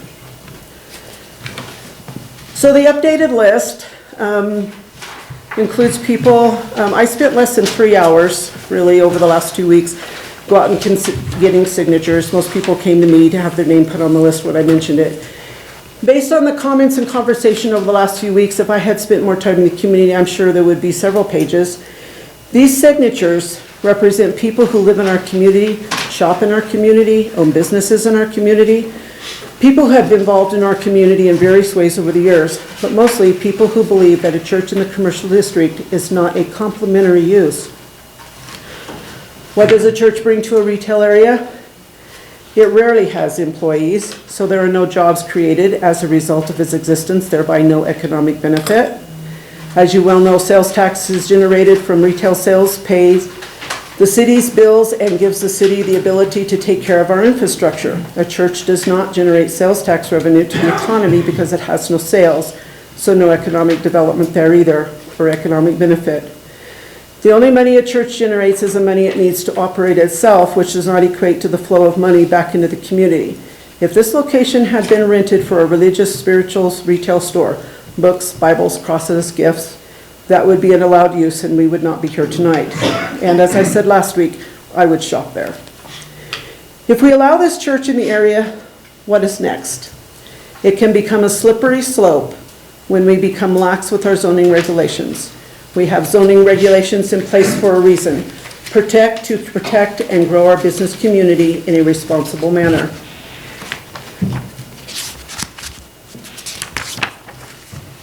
A friend who has been involved in Monte Vista business as well as city organizations recently told me, society needs order. Humanity calls for order. Otherwise, we have chaos. The owners of retail stores, service businesses, restaurants, bars, convenience stores, and many, many more all invest heavily in their businesses, both with their money and their time. These rules are put in place in the best interest of our entire community. Our business community isn't so different from our homes. We keep them clean and organized and attractive so they look nice for ourselves and our visitors. We must treat our business community with the same care as our homes for the same reasons. We want it to look attractive and we want it to stay healthy. Allowing a church in a retail area would be a mistake for Monte Vista's future economic health. It does not meet that complementary use.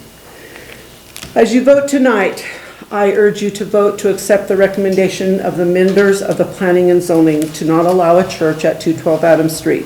And they did say that it was because of parking. I'm not sure why that wasn't included in what you received. The folks on this committee make their decisions based on knowledge and experience from having been a part of this committee for many years. And please remember to respect the wishes of the people on the list of names I presented to you, the majority of whom are business and or property owners in the vicinity of 212 Adams Street, who also believe it is not good economic development to allow a church at this address. Thank you. Thank you, Rena. Did we have a clarification on that picture? Because that looks like it's the 100 block. Is that correct? It is a 100 block, and my point is that by 4 o'clock on Thursday, we were full. And there was already some leaking down into, just a couple, into the 200 block. But come 5 o'clock, 6 o'clock, when people get off work, their tummies are hungry, where are they going to park? We already have an issue. There have been ideas galore. I mean, there was some discussion at some point about buying Monte's Corner, demolishing things, and making it an accessory parking use. It has been an issue for years. Planning and zoning brought up the issue due to parking several times last week as their reasoning for not letting the church reside at 212 Adams. Other questions? I can vouch for that picture. When I came down Second to go by the post office, 2nd Avenue from Rainbow's Inn, clear past your guys' spot was plumb full. Thank you. Any other questions?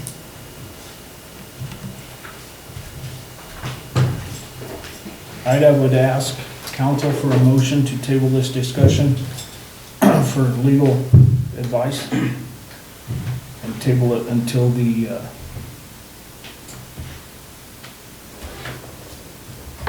what's the first meeting?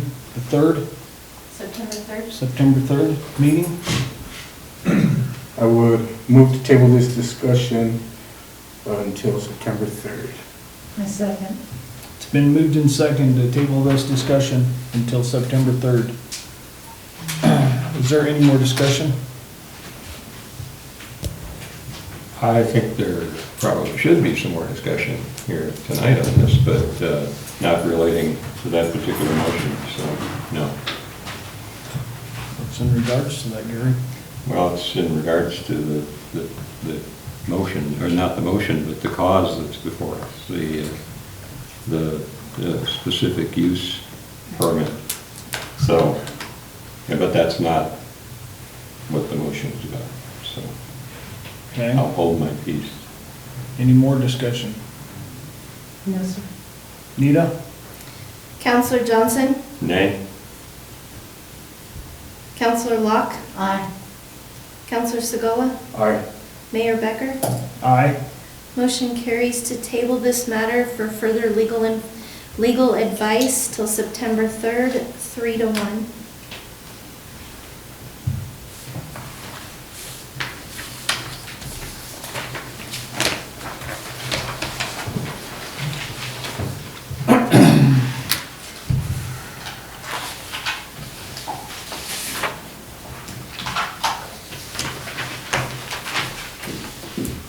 We're to contracts, agreements, and leases. Contract for Alcon, Sky High, Forest.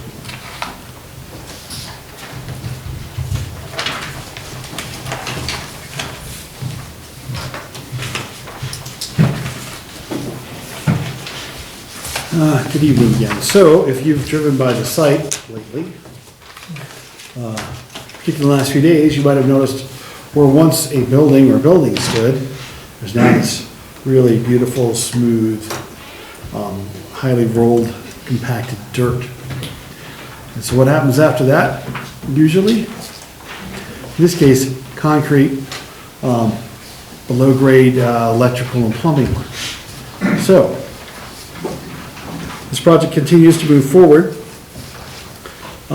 There's still some pricing going on the overall project and some fundraising as well. However, in the timeline, as you all recall, there's a building on its way, right? So the building should be here at the start of October. For that process to continue with the building, it needs a foundation. So basically what this contract, as we've gone along, we've done these piecemeal contracts with the help and assistance of the Friends of Sky High, continue the project moving forward. So while we had maybe anticipated that we would have the big, giant, full contract for this thing at this point, there's still some work going on it. There's still some pricing going on, probably gonna be a little bit of design engineering, some things like that, so we're not quite ready for that. But to keep things moving, by next week, I'll be ready, the site will be prepared and ready to start the concrete work. So, with that in mind, Alcon has submitted a proposed contract for the installation of proposed concrete foundation and slab on grade for the new Sky High main building and a portion of the underground plumbing and electrical infrastructure that will serve the west restrooms.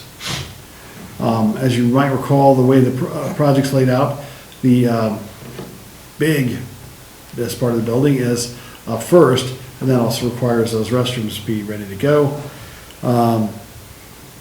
So this will have electrical plumbing for the below-grade infrastructure for the main event center.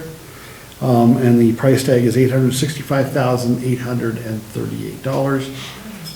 And as Carla will indicate, the Friends of Sky High can make that happen. So with their good graces and yours, we will continue moving forward on this project.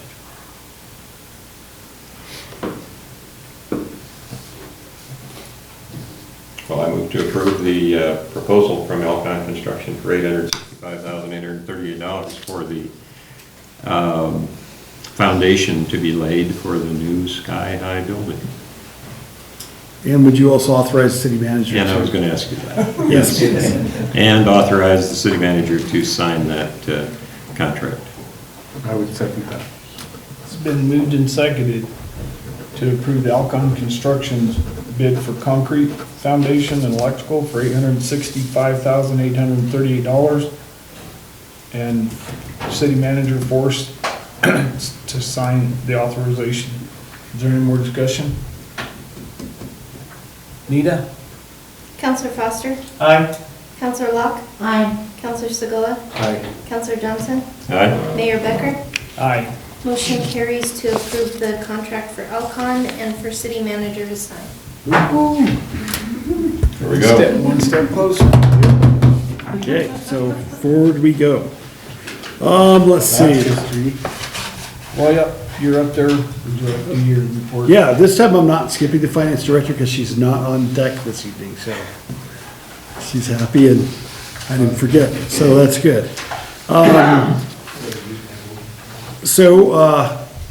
Another really exciting thing that we're all really excited about is that the official city budget process began today. Woo-hoo! Which, Sorry, I get excited about the numbers. really? Especially when it's as pretty as it is.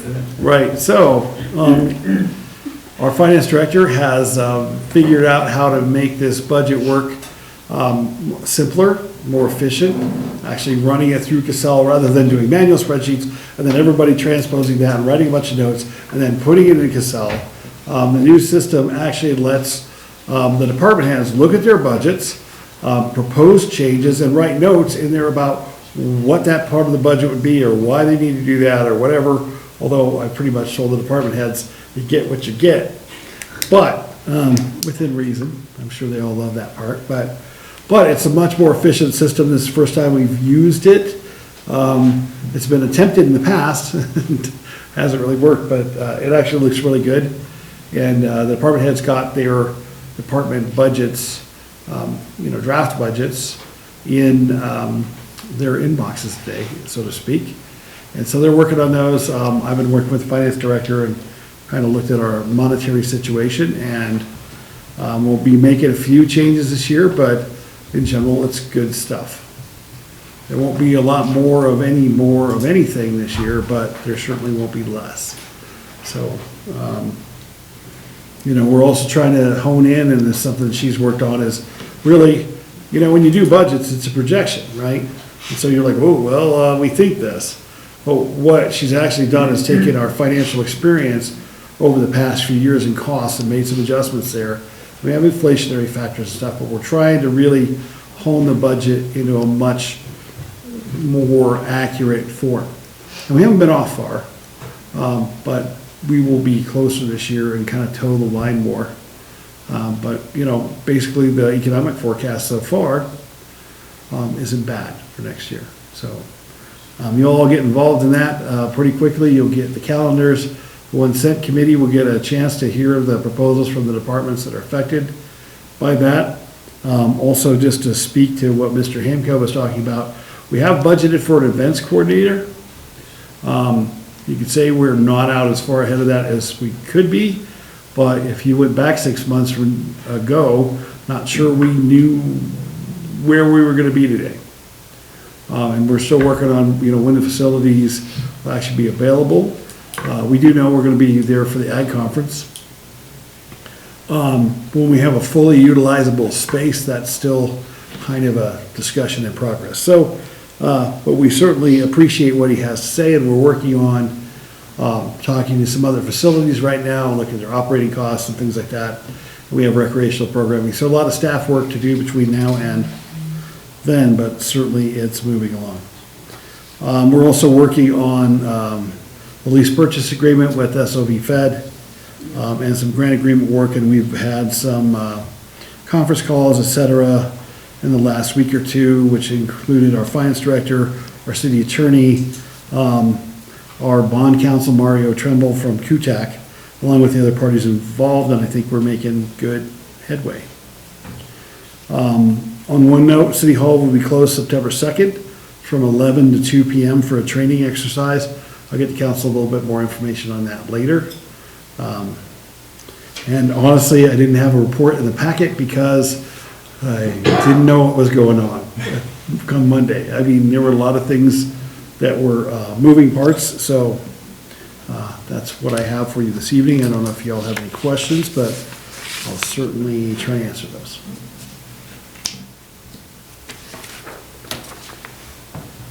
All right, well, thank you very much. Thank you, board. Mike? Guess that should be more official. Well, Mr. Trill, city attorney? not really. Mr. Full-Time. Call me anything but late for supper, right? So I'll try and shorten things up, speaking of supper. Mayor and council, appreciate being up here and addressing the council. Two areas that I've been really working at the last month. One of it is in the court. This COVID thing has put us a little bit behind, and so everything is just coming to a head now, and we've been really busy the last 3 sessions, and we're getting things cleaned up, getting cases resolved, and I can't really say how. I mean, it's been very fortunate working with Nita and the judge. I mean, the department heads and the people I work with, it's been a pleasure, really. And they really make my job a lot easier, to tell you the truth. But the thing that we have been working with a lot in the courts is 2 things. There's been a lot of shoplifting, and that may just be kind of a sign of the times. But we work really hard to get the business people their restitution. If somebody takes something out and they look at the cameras later and they've lost $20, that's our first priority, is getting money back to the business people. That usually comes before the fines and costs and things like that, so that we make sure they're whole. And I hope the business people are appreciating it, because we are sure working hard to try and get that done. The other thing that we are trying to work with is compliance. And sometimes folks clean up places and sometimes they don't. And when they don't, our theory is basically to hold a hammer over their head, that we make a deal with them, impose a fine, and then if they get it cleaned up, the judge will either reduce the fine or waive the fine. So we're giving people a chance to, instead of hitting them with the hammer, we hold it over their head and hope they get the properties cleaned up, which is really what we want. Get the places cleaned up and looking good, and I think that's better than imposing a fine and then the person can't bring in a dumpster because now he has to pay a fine. So anyway, that's kind of our theory in the courts, and I think things have been working pretty good, and I think we're catching things up in the court. We have really been busy trying to get the Alcott Foundation, the San Luis Valley Federal Bank, and everybody to come up and get an agreement that everybody can live with. And when you get this many parties involved, and our bond counsel, myself, Forrest, Jenny, you get a lot of people with a lot of different opinions, but I think basically we're pretty much in agreement as of a few days ago with this. Looks like an agreement that everybody can live with, and so I think we're making good progress. And again, working with Forrest and Jenny, I mean, very, very good, and it's good to work with people smarter than me. So they do really help out, and things have just gone very well with this. Sky High project. Of course, they've done well in funding and collecting, and we're not out of the woods, but we've crossed the Rubicon and we're not going back, unfortunately. But I think we've got an agreement that's probably pretty well in place, and it's just going to be a matter of working out some minor details maybe, but things are going about as well as I can expect to see them. So, any questions from anybody? You guys still looking for, and it just left me.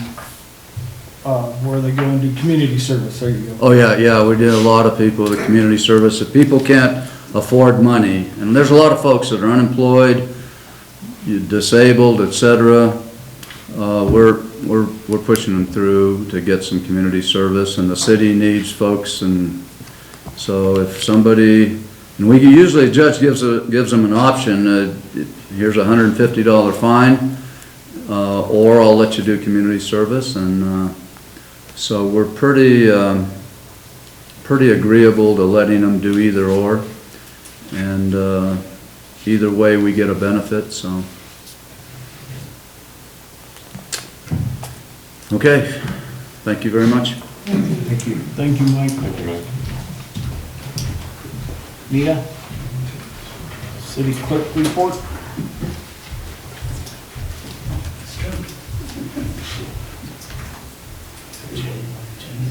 Good evening, council. So there's bets going on that I'm not gonna make it through this report without crying. 3 to 1, about 5. 3 to 1. Odds are, I got the money all. Didn't want to see it. Chelsea just left. I know. Chelsea's like, I don't want to see it. So I'll start off in the clerk's office. I have my deputy clerk James doing online classes for record retention. He is learning all about record retention, records, requests. So hopefully, the more we get, the more he can handle on that. The Clerks Institute was canceled this year because of COVID. This is our partner in crime for the Valley 3 Theater on the phone, so Carolyn's on the phone so she can hear all this. Because of COVID, the Clerks Institute did get canceled, but they did reschedule it to do online. So thankfully, I've been given the opportunity to do those online classes between now and October. And in October, I will graduate with my Certified Municipal Clerk's Certificate. To follow up on what Mike said, the courts have been extremely busy trying to catch up with COVID. We are doing court both in person and through Zoom. So judge sits there, I sit with 2 different computers, and we play, rotate the computer with the Zoom. So it's going pretty well, and I believe this month will be our last month with 3 court days. So we'll be back down to the normal 2 court days to get caught back up. Other news, and I'm going to read this. I'm going to turn my back so I don't As reported at the last meeting, the Valley 3 Theater has been closed since March due to COVID. We were told that we could open on June 15th, but our projector went down. The theater board had Heartland Theater diagnose the projector, and we were given the bad news that this was going to cost anywhere from $30,000 to $40,000 to either fix or replace it. With this disheartening news, the theater board started a GoFundMe page on July 27, 2020, asking for the community's help. Now to the current status. Our GoFundMe page has received $602. We have also had other donors, including $500 from Mike Trujillo, $285 from the Wilkinsons, the Elliots, the Kawanabe, and Mr. Poston, and other community members. We have had a $200 donation from the roller derby and $300 from Deanne Elliott. This gives us a total of $1,887. If council is still willing to donate the matching $1,500, that will give us $3,387. Wow, this is still a long way off from $40,000. As I stated before, we have a long way to go, and we're just hoping for a miracle.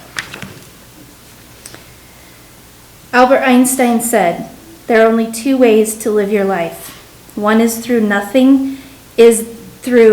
nothing is a miracle, and the other is through everything is a miracle. The Bible says, never lose faith, Just when you feel like giving up, God sends you a miracle.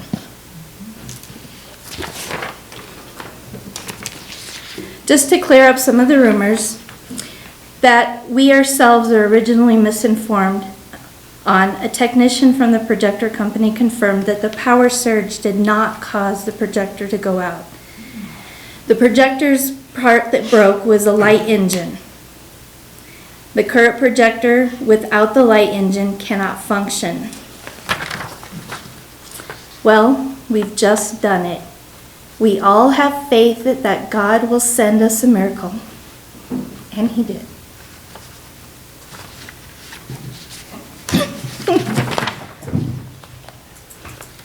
Ray and Colette Skeff contacted me and had me do some research on the repair and replacement of the projector. I did as they asked, and I called the projector company, which is Barco, and I also contacted Heartland Theater. I got all the questions that Mr. Skeff and Mrs. Skeff asked. On Monday, August 17th, Mr. Skeff called and said, "Are you sitting down? And do you have your seatbelt on?"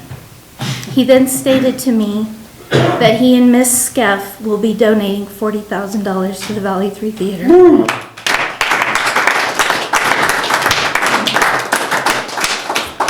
And that he would like for us to purchase the upgraded laser projector.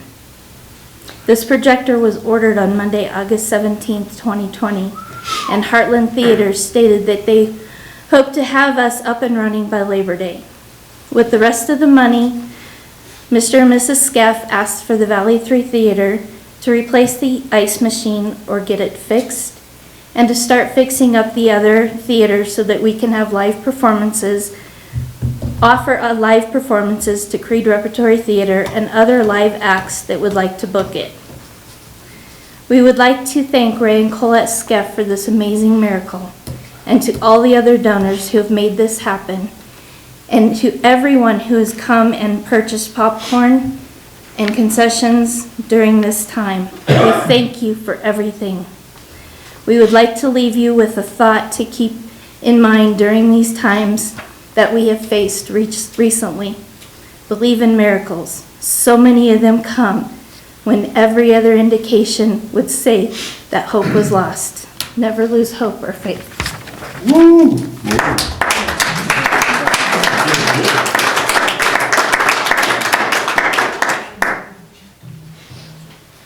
Police department, that's gonna be a tough act to follow, chief. How in the world am I supposed to follow that? It's all good. Just don't break down and cry. Come on, you were made for this, you can do it. Mayor, councilors, good evening. So, some of you were at Neighborhood Watch on Monday, so you heard most of what I'm going to talk about. So, good thing is Coffee with a Cop is back on track. We had Coffee with a Cop last Wednesday, and halfway through it, we all had to run out for a call, so that was kind of cut that a little bit short, but it was still fun. But we're getting a lot of people back to that, and it's the second Wednesday of every month, so we would invite everybody to please come. We've been inviting some of the other agencies so that we can, citizens can talk with State Patrol or the Sheriff's Office, and as well as a lot of our officers. So yeah, please come to that. It's a good time. Same thing with Neighborhood Watch. Neighborhood Watch has had some, we've done two, since I guess this is our second one we just did on Monday, and same thing, we're getting really good turnouts and everything with that. So get some good questions there. So we're gonna bring in some decent training and stuff there for Neighborhood Watch, and that's the third Monday of every month. Incidents, you've got that in your packet. Just the only thing I really want to note is overall calls for service continue to be down about 25%, and I'm sure a lot of that has to do with COVID and everything. So, but we're not complaining about that. Although so far this month, it's really ramped back up our calls for service help, from anything from burglaries to dog charge or whatever. So our calls have gone up. A couple of significant events that's kind of since we last met that I've presented to you. One was we had We found one stolen car, and within a couple hours, through some really diligent work by the officers, they recovered a couple of others. So like, in a matter of just a couple hours, they recovered 3 stolen cars, and again, that was just hard work. It wasn't necessarily cars stolen from here, there were cars that were stolen somewhere else and brought here. The officers didn't stop with just the first one, they continued on and really pushed it and recovered 3 stolen cars. I think everybody knows about the gun store burglary. Again, that was really tenacious work by the officers. They, within less than 24 hours, we had a warrant for the suspect. I was able to get ATF to help us with some phone information, and which was really, to have those federal partners has been really helpful. The good thing is with the burglary, the suspect is in custody, and just overall, the officers are very tenacious in going after crime, and we've said that we will do that. We're going to do it legally, ethically, and we're going to do it right, but we're going to go after criminals as we need to. That's what, if you're committing crimes in Monte Vista, we're going to go after them. And we're going to be tenacious about it, but we're going to do it legally and ethically right. Administratively, Officer Moreno finished FTO, hired Robbie Martinez, and Monday, we just hired Alejandra Quintero. She'll be the first female officer that Monte Vista's had in 35 years, maybe? At least 35 years. So we're pretty excited about that. I said from day one that the department needs to represent the community that we serve. So we definitely need female officers. So we're really excited about that. Dylan Golden just started SRO this week. He's in the schools, although that's kind of different too. You know, schools part-time here and stuff, so that's been a little bit different for Dylan. But that seems to be going pretty well. Let's see. Our fingerprint scanners, I was telling you guys at Neighborhood Watch, we got some fingerprint scanners, which are really cool technology. I was able to get them from CBI, so you can actually do fingerprints right in the field and identify people rather than having to take them into custody and take them back to the sheriff's office or something like that. Cool thing about that is they're about $1,500 a piece, and they gave us those. I got those for free. I should say I have some friends that helped me get those for free, as well as the access for them. The access for them. Very legal though. Oh, totally legal. Totally above board. Good thing is it didn't cost us. It's a really cool piece of technology, and you know, next time, next council meeting, I'll bring them in. If you want fingerprinted, we'll fingerprint you. But it's really cool. You can do it, and then you just take back your computer in the car. And in fact, we used it. We used it on a call today. It works really good. And the same thing with the access phone. They charge like $400, but we're able to get that fee waived, so we're pretty excited about that. Other than that, that's about all I got, unless you guys have questions. Where is coffee with the cop? It's been at Rainbows. Okay, thank you. And we'd love to have you there. I just didn't know where it was going to come. Thank you, sir. Okay, thank you. Thank you, Chief. Public Works. Another hard act to follow. I'm not gonna cry on you guys. That's a terrible thing to see. Slobber and kind of things, but I am gonna put my old man glasses on. So, good evening, council. It's been a little while since I've actually done a report for you guys. As I was sitting there, kind of writing it, I was thinking of COVID and when everything kind of kicked off back in March. I was like, well, that kind of goes to summer. Everything's going to be kind of dead and we're not going to do much. And to be quite frank with you, it's been anything but slow. It's been absolutely crazy. Areas that normally are really, really busy for us have been really slow. And other areas that haven't usually been as busy has just been absolutely crazy. So in the streets, we are doing as much normal maintenance as we possibly can. And unfortunately, without the normal help that we get in the parks, because when COVID started, nobody knew exactly what was going to be our finances or anything else. So we made the agreement not to hire the 3 full-time seasonals that we usually bring in.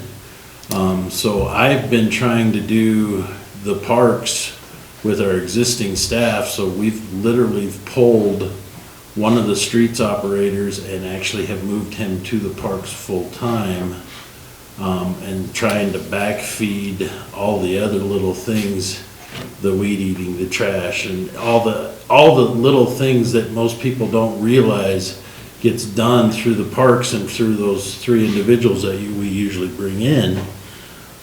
So we've been kind of running behind most of the year. And then I'll move to parks. As I mentioned, we normally have 3 seasonals, and it's starting to kind of show that we don't have them. We're kind of running behind.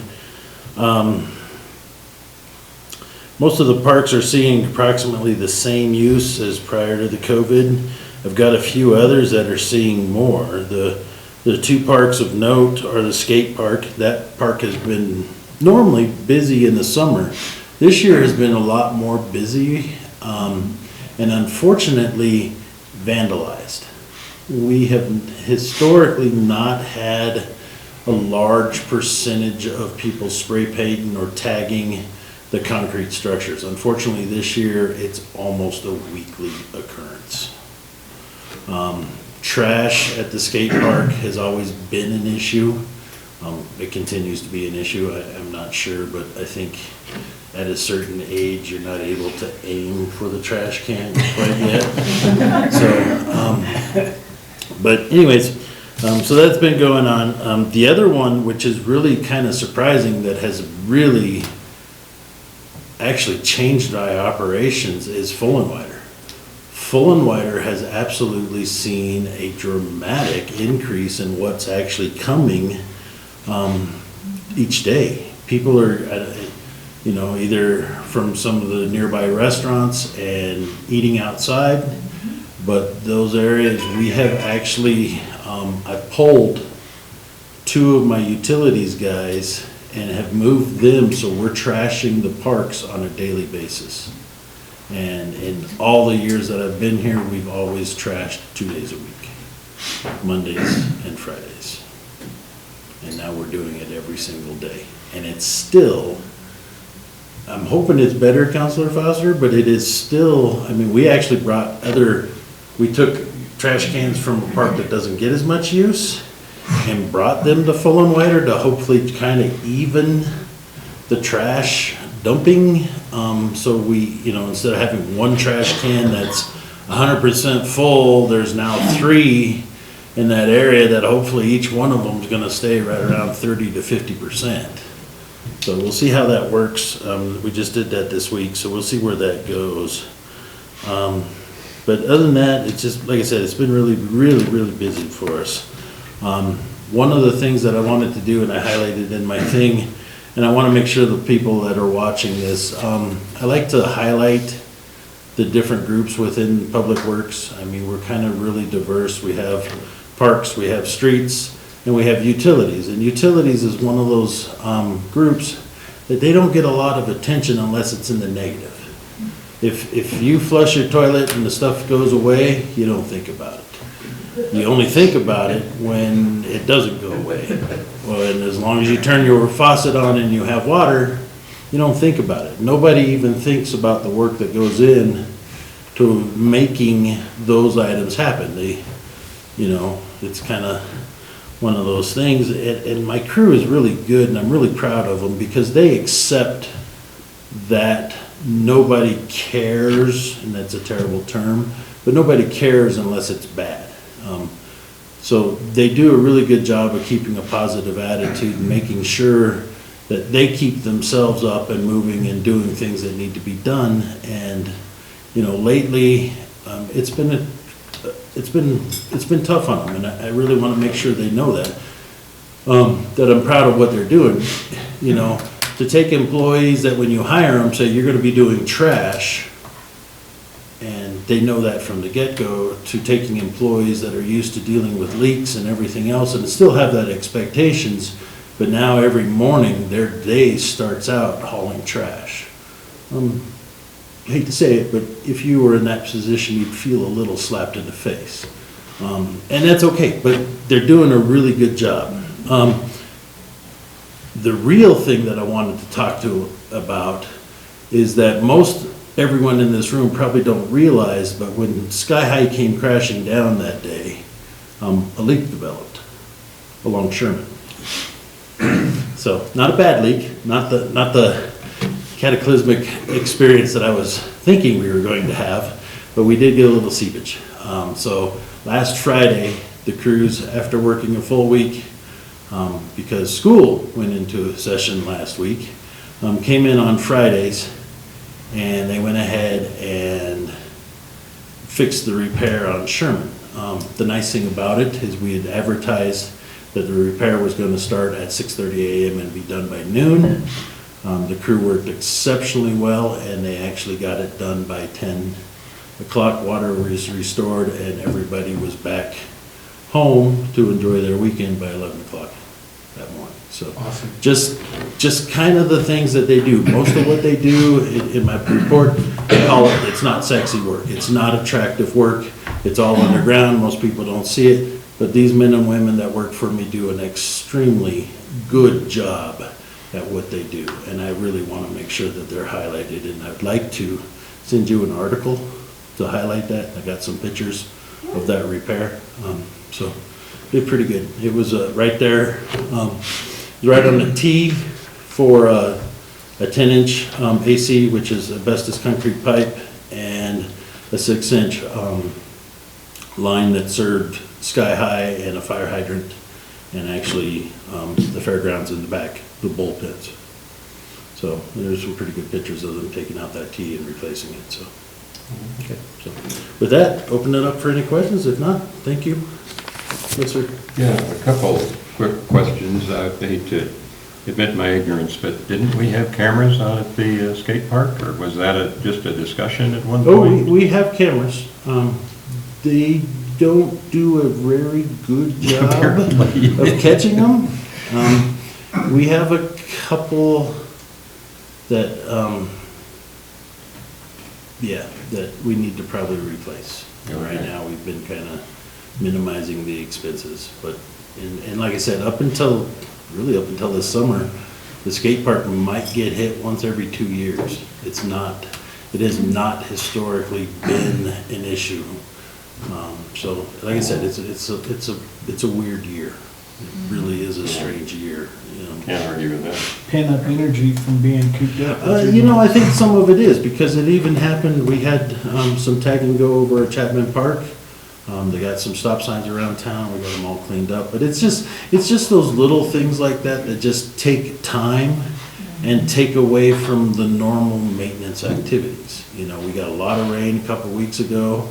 Still cleaning up storm drains from that. I mean, a lot of material, a lot of dirt, especially down in the Lariat area.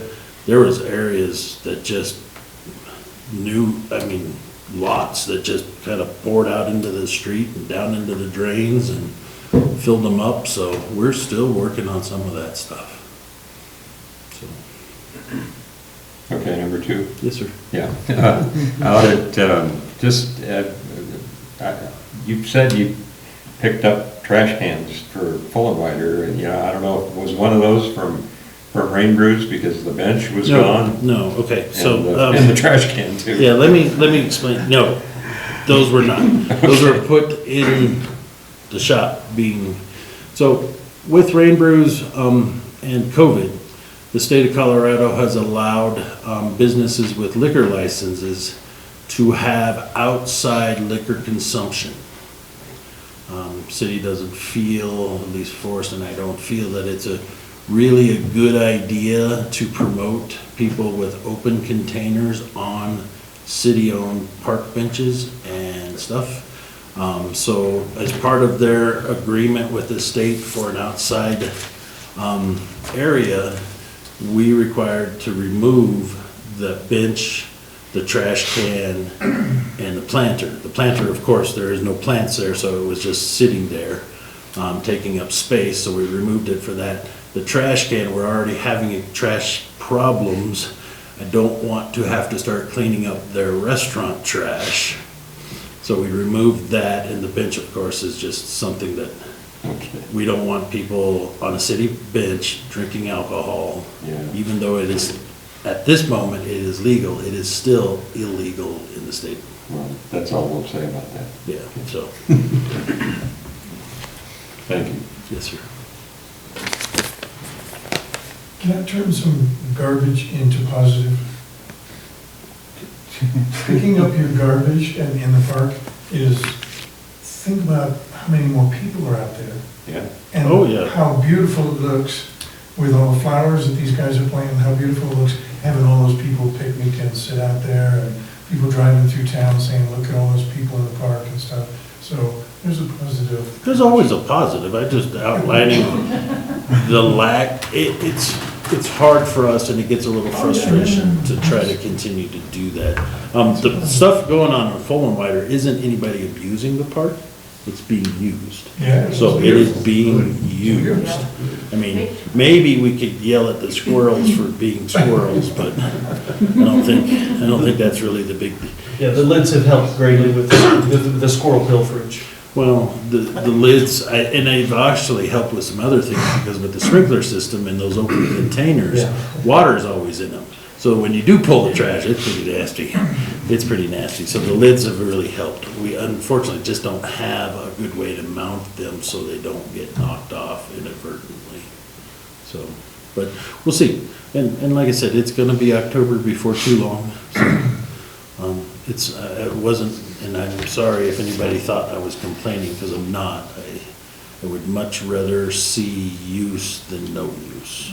It's just. It was just Yeah, taking it garbage, is. making it look positive. It is, it is. I'm glad to see, first, I'm glad to see that building occupied right there by the depot. I think that is a great thing. It is nice to see people, I mean, if you want to say anything positive about COVID, it's nice to see people walk.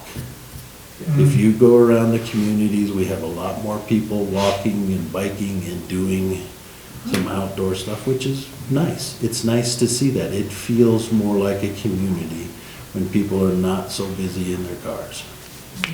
So, all right, thank you. Thank you, Rob. Kristen, IT.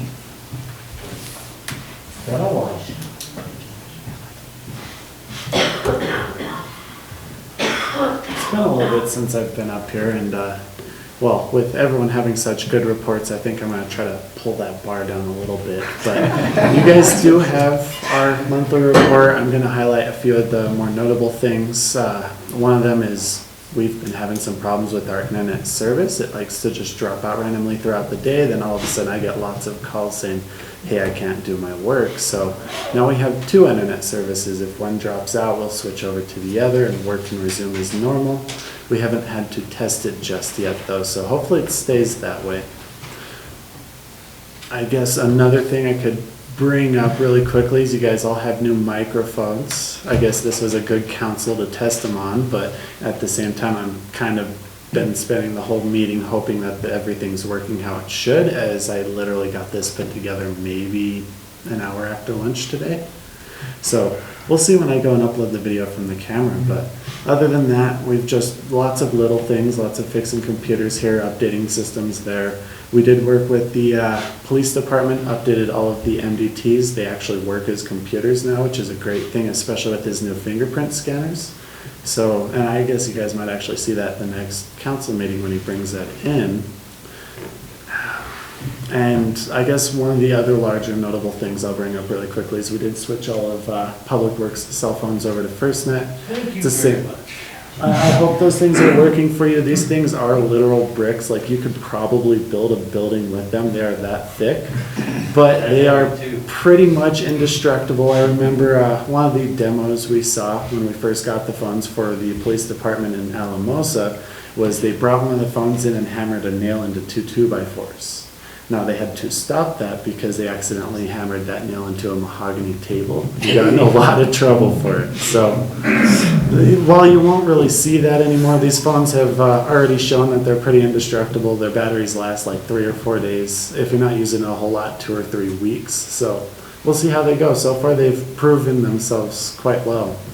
But that and the FirstNet network, that's first responders. So police department, fire department, ambulance, if anything bad were to ever happen and towers were to start jamming up kind of like earlier this year, they will still have the ability to make calls, send messages, things like Can that. the council get some of those phones?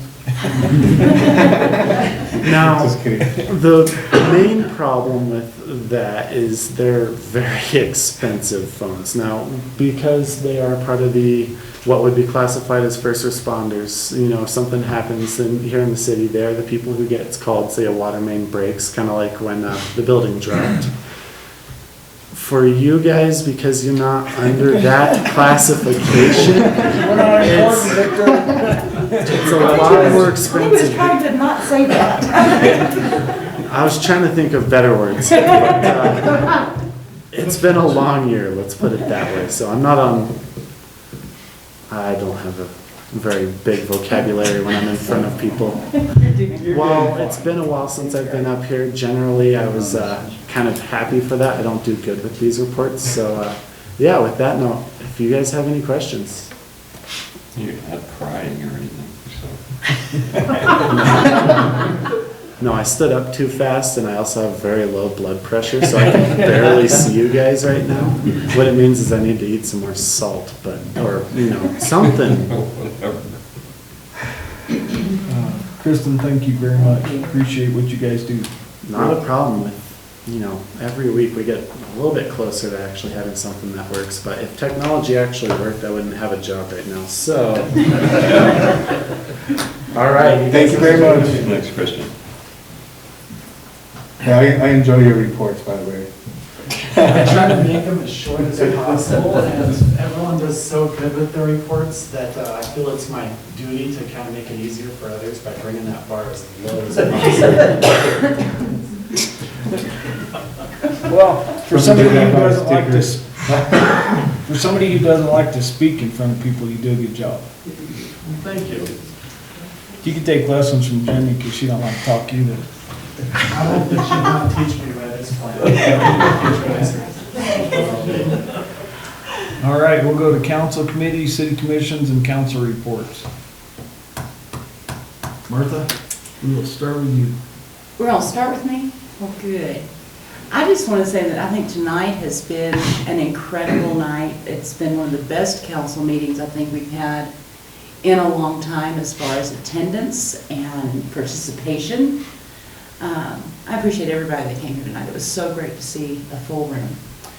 I would like to, I want to address what Mr. Hamco did. Now, it's no secret that we're all friends. But I like the vision that the Optimistics have.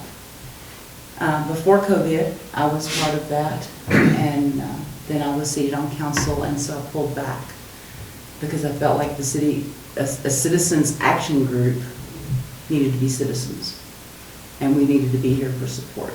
So I'm in a support position now. And I do like what they've got, what they presented. Honestly, they've hidden a lot of their plans from me. I have walked around my house a lot the past 2 weeks with my hands over my ears going la la la la la because I don't want to hear it. I wanted to hear it when y'all heard it. So, Ms. Bowser, thank you so much for one, for getting that petition together. I appreciate the community involvement in that as well. And thank you for noticing that I am out and about. I do like to get out and about. I do like to listen to people. I like to hear what's on their minds. I think it helps me do better here when I know what they're thinking, whether we agree or not. I don't ever speak for council, but I do encourage people to come. And I've been encouraging people to come to these council meetings, and that's why tonight just makes my heart very happy because there were people here, and that was great.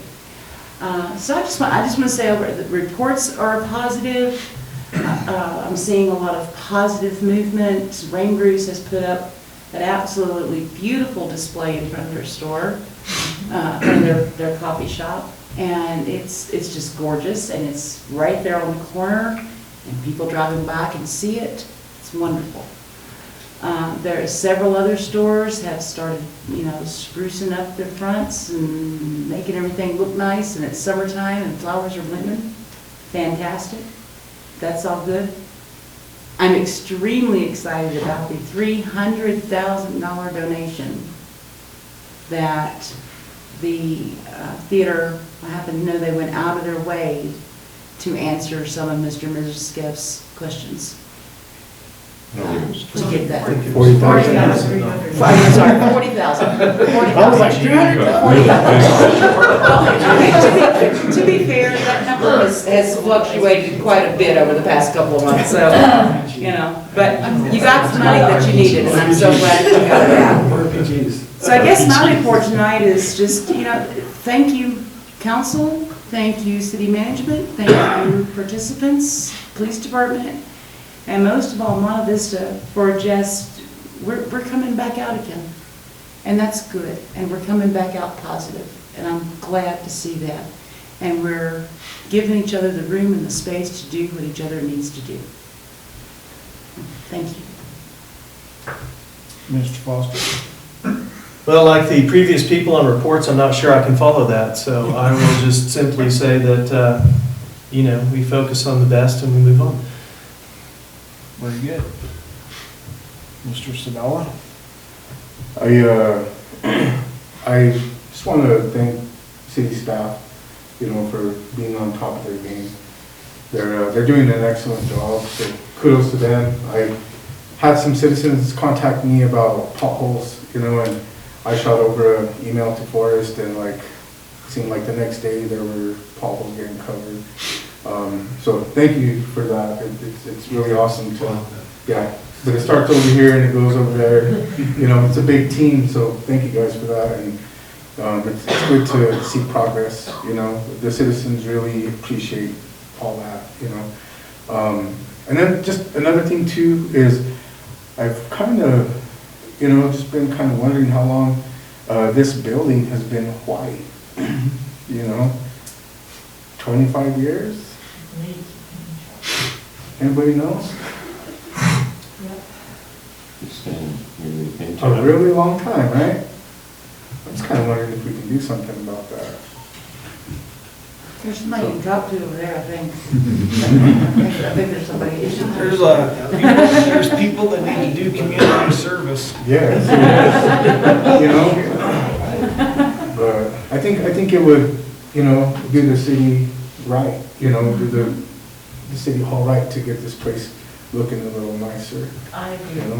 Well, it probably is, when they built it as a hospital, I'm gonna guess, it's been white from the day that they opened. And that's a long time, so. I was born here, so that was like 40 years ago. So what color was it when you were born? I remember it was black. Yeah, so I'm just kind of throwing that out there, maybe we can do something, maybe make it look a little nicer. But other than that, I hope you all are staying safe out there. Mr. Johnson? Yes, sir, Mr. Mayor, is that this last few weeks, Coffee with a Cop that the chief mentioned, that was interesting. We were about to get started with the Q&A and the usual process when all the cops got called out to chase down some of those stolen cars I think you guys were after. But phenomenal job. But that was a good meeting, and Neighborhood Watch, the same thing, is an update on what was going on. There was as much city council representation there as there was citizenship. So and it actually turned out to be a pretty good sized group. But we need more. Where's the camera? We need more of you folks to come out to Neighborhood Watch, Coffee with a Cop. It's all about just involvement. I mentioned, I think at the last meeting that I had followed up with the League of the National League of Cities or whatever. They were pushing to get some of the stimulus money that's being sent out, as long as it's going out, let's at least get some to the cities around the country. So I was representing the whole country, but obviously our city, and did get that's still pending, I found out, because the thing never got passed, so it's been put on hold. But I actually got a response back from Senator Bennett that that was one of his priorities. Didn't hear back from anybody else, but that's okay. At least it's in process, so there's, if you're just looking for a way to be an activist and it involves going through Washington DC, then, you know, so be it. I might need to put in a stipend because I do want to go there to, you know, never mind. We'll see what we can do for the budget. Yeah, thank you. I want to put in a plug for somebody we haven't seen in a while, which is Reverend Wayne Whitner, who has retired, and from the church over there, right across from the post office, just south of the post office. And the folks there contacted a few of us that have preaching background to come and fill in while they decide what to do. And so I'll be out there Sunday. Feel free to come by. But I'm saying that is in the interest of supporting the church there and the fellowship. They've been through some tough times. They're down to just a few people. And Wayne just working way past his limits. You think, I'm old. But he's got a young heart and a young spirit, and he's a great guy. I'm sure he'll be there. But just as a tribute, you feel like coming by at 9:30 on Sunday morning, feel free.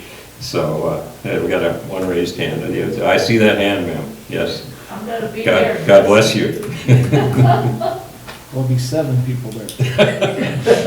Yes, I just want to encourage the folks that have the faithful few. I took that from a movie somewhere, that have stuck together and maintained that church. And at the top of that list, of course, is Wayne. He's just been unstoppable. And he finally retired. Was Wayne the chaplain here? Like, The police chaplain? He still is, isn't he? so he's still. Yeah, it's not, yes, he is. Rather than making a fancy city manager answer, yes. Yes. And the fire department. I think he's still Yes. chaplain there. So, yeah, he's just a great guy. Just wanted to pass it on. So maybe you know, we can recognize him somehow. I mean, like at one point. Well, Really has served. I think community service. Yeah. I think we should, you're not talking about Sunday, you're talking about something here. Yes. Because I think that's definitely something we need to do. We can get with the PD and the fire department and see if we can't get something kind of lined up there. Yeah, absolutely. Get him and Melody here, and yeah, I agree. And thanks for bringing that up. I'm glad I talked about that. Thanks for bringing that up. No credit, don't give credit where credit's not due. I don't care about the credit. You good? Yeah, I'm done. Okay. So, Don't have any more commercials. yeah, no more commercials, okay. I want to give a big shout out to Rain Colette as well. Yes. That was Sure. phenomenal, that's awesome. And then also, the League of Women Voters, and all the moms, sisters. If it weren't for y'all, we wouldn't be here. That's it. Your strength is unknown to most of us, and I respect that sincerely and wholeheartedly, because you've been through a lot more than a lot of us have, so thank you. Chelsea, thank you. You did a great job up here. I could tell you were a little nervous, but you did a great job, so thank you. Yes, ma'am? Could we maybe as a group or individual send thank you notes to Colette and her husband? Is there a You know, way there's we can nothing like put- getting a little note in the mail, handwritten, Absolutely, absolutely. And Ray and Colette would have been here this evening, except for Ray had to have surgery yesterday. Oh, no. So that's why they weren't here, but they did want me to make sure that I was able to make the announcement and get the theater rolling. Wow. What would be the best way to get cards to them? We don't all know their address, and maybe they don't want us to give it all out to everybody. but- Maybe probably just bring the thank yous to myself or Chelsea, Okay. and we can get those to them. I think it would be just nice, just to flood them with what a, I've been praying for a miracle. Hello. So, wow. And just, Mr. Mayor, on that note, if council is still willing to donate the $1,500, you guys do need to make a motion on that. Do they? I thought we already did. No. They did not make a motion at the last one. They moved that they would donate, or that they would match it, but there was never a motion made. Yeah. Matching. Before I finish, then we need to have a motion.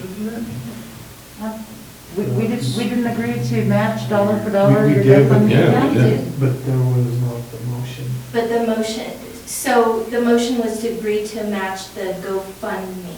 Right. The GoFundMe didn't bring in the full $1,500, it was donations from everybody. And that's what I had asked up there, if you're still willing to donate the $1,500, even though it didn't all come through the GoFundMe, because the motion was for the GoFundMe match. Okay, but don't make me crazy and say they didn't make a motion. Crazy. So you're modifying the previous Motion from the council to include all donations made up to $1,500. Yes. Someone has to make that motion in a second. Please, so moved. Do we need to? I guess we should. I mean, they Yeah. raised the funds, but we. No, we said we would do it. Yeah. We're holding to it. Okay. Because Mike put the challenge on us too when he donated, so. Okay, so move. Second. So it's been moved and seconded to approve the $1,500 for the theater. Is there any more discussion? Nita? Counselor Foster? Aye. Counselor Locke? Aye. Counselor Segala? Aye. Counselor Johnson? Aye. Mayor Becker? Aye. Motion carries. Whoop, whoop. Two more real quick things, Chelsea, and then I'll get to you. Okay, the other thing I want to do is thank all the city employees. That little gentleman that you have on the parks, can never remember his name. Victor. That dude is out early in the mornings in his personal vehicle, setting sprinkler heads before he even goes to the shop. Yep. And they're doing a fantastic job, all of them, and I would appreciate it if you would let them all know from all of us here of what, I think they're doing a fantastic job with the few people they have. They are. And then the last thing I'm gonna tell you all is, we are Monty Strong, and I'm gonna stick to that term. And we all around here have become almost family, and families as siblings are. They get into scrapping matches, and stuff happens. But we're all right here together to get this thing going and keep it going. So when I say we're Monty Strong, we're all Monty Strong. And I appreciate everybody that supports us and puts up with us and make this city what it is. Chelsea, you had something? Just, we'll be coming probably before council within the next meeting or two with a semi-permanent way to discuss for the contributions to the community, especially the theater. We're still bouncing a couple of ideas around, we don't want to give away too much. But we'll be approaching you with that. Just don't want you to think that we're just gonna be like, here's a thank you card, thanks for $40,000, goodbye. At least give them popcorn. Free popcorn for life. Yeah, exactly.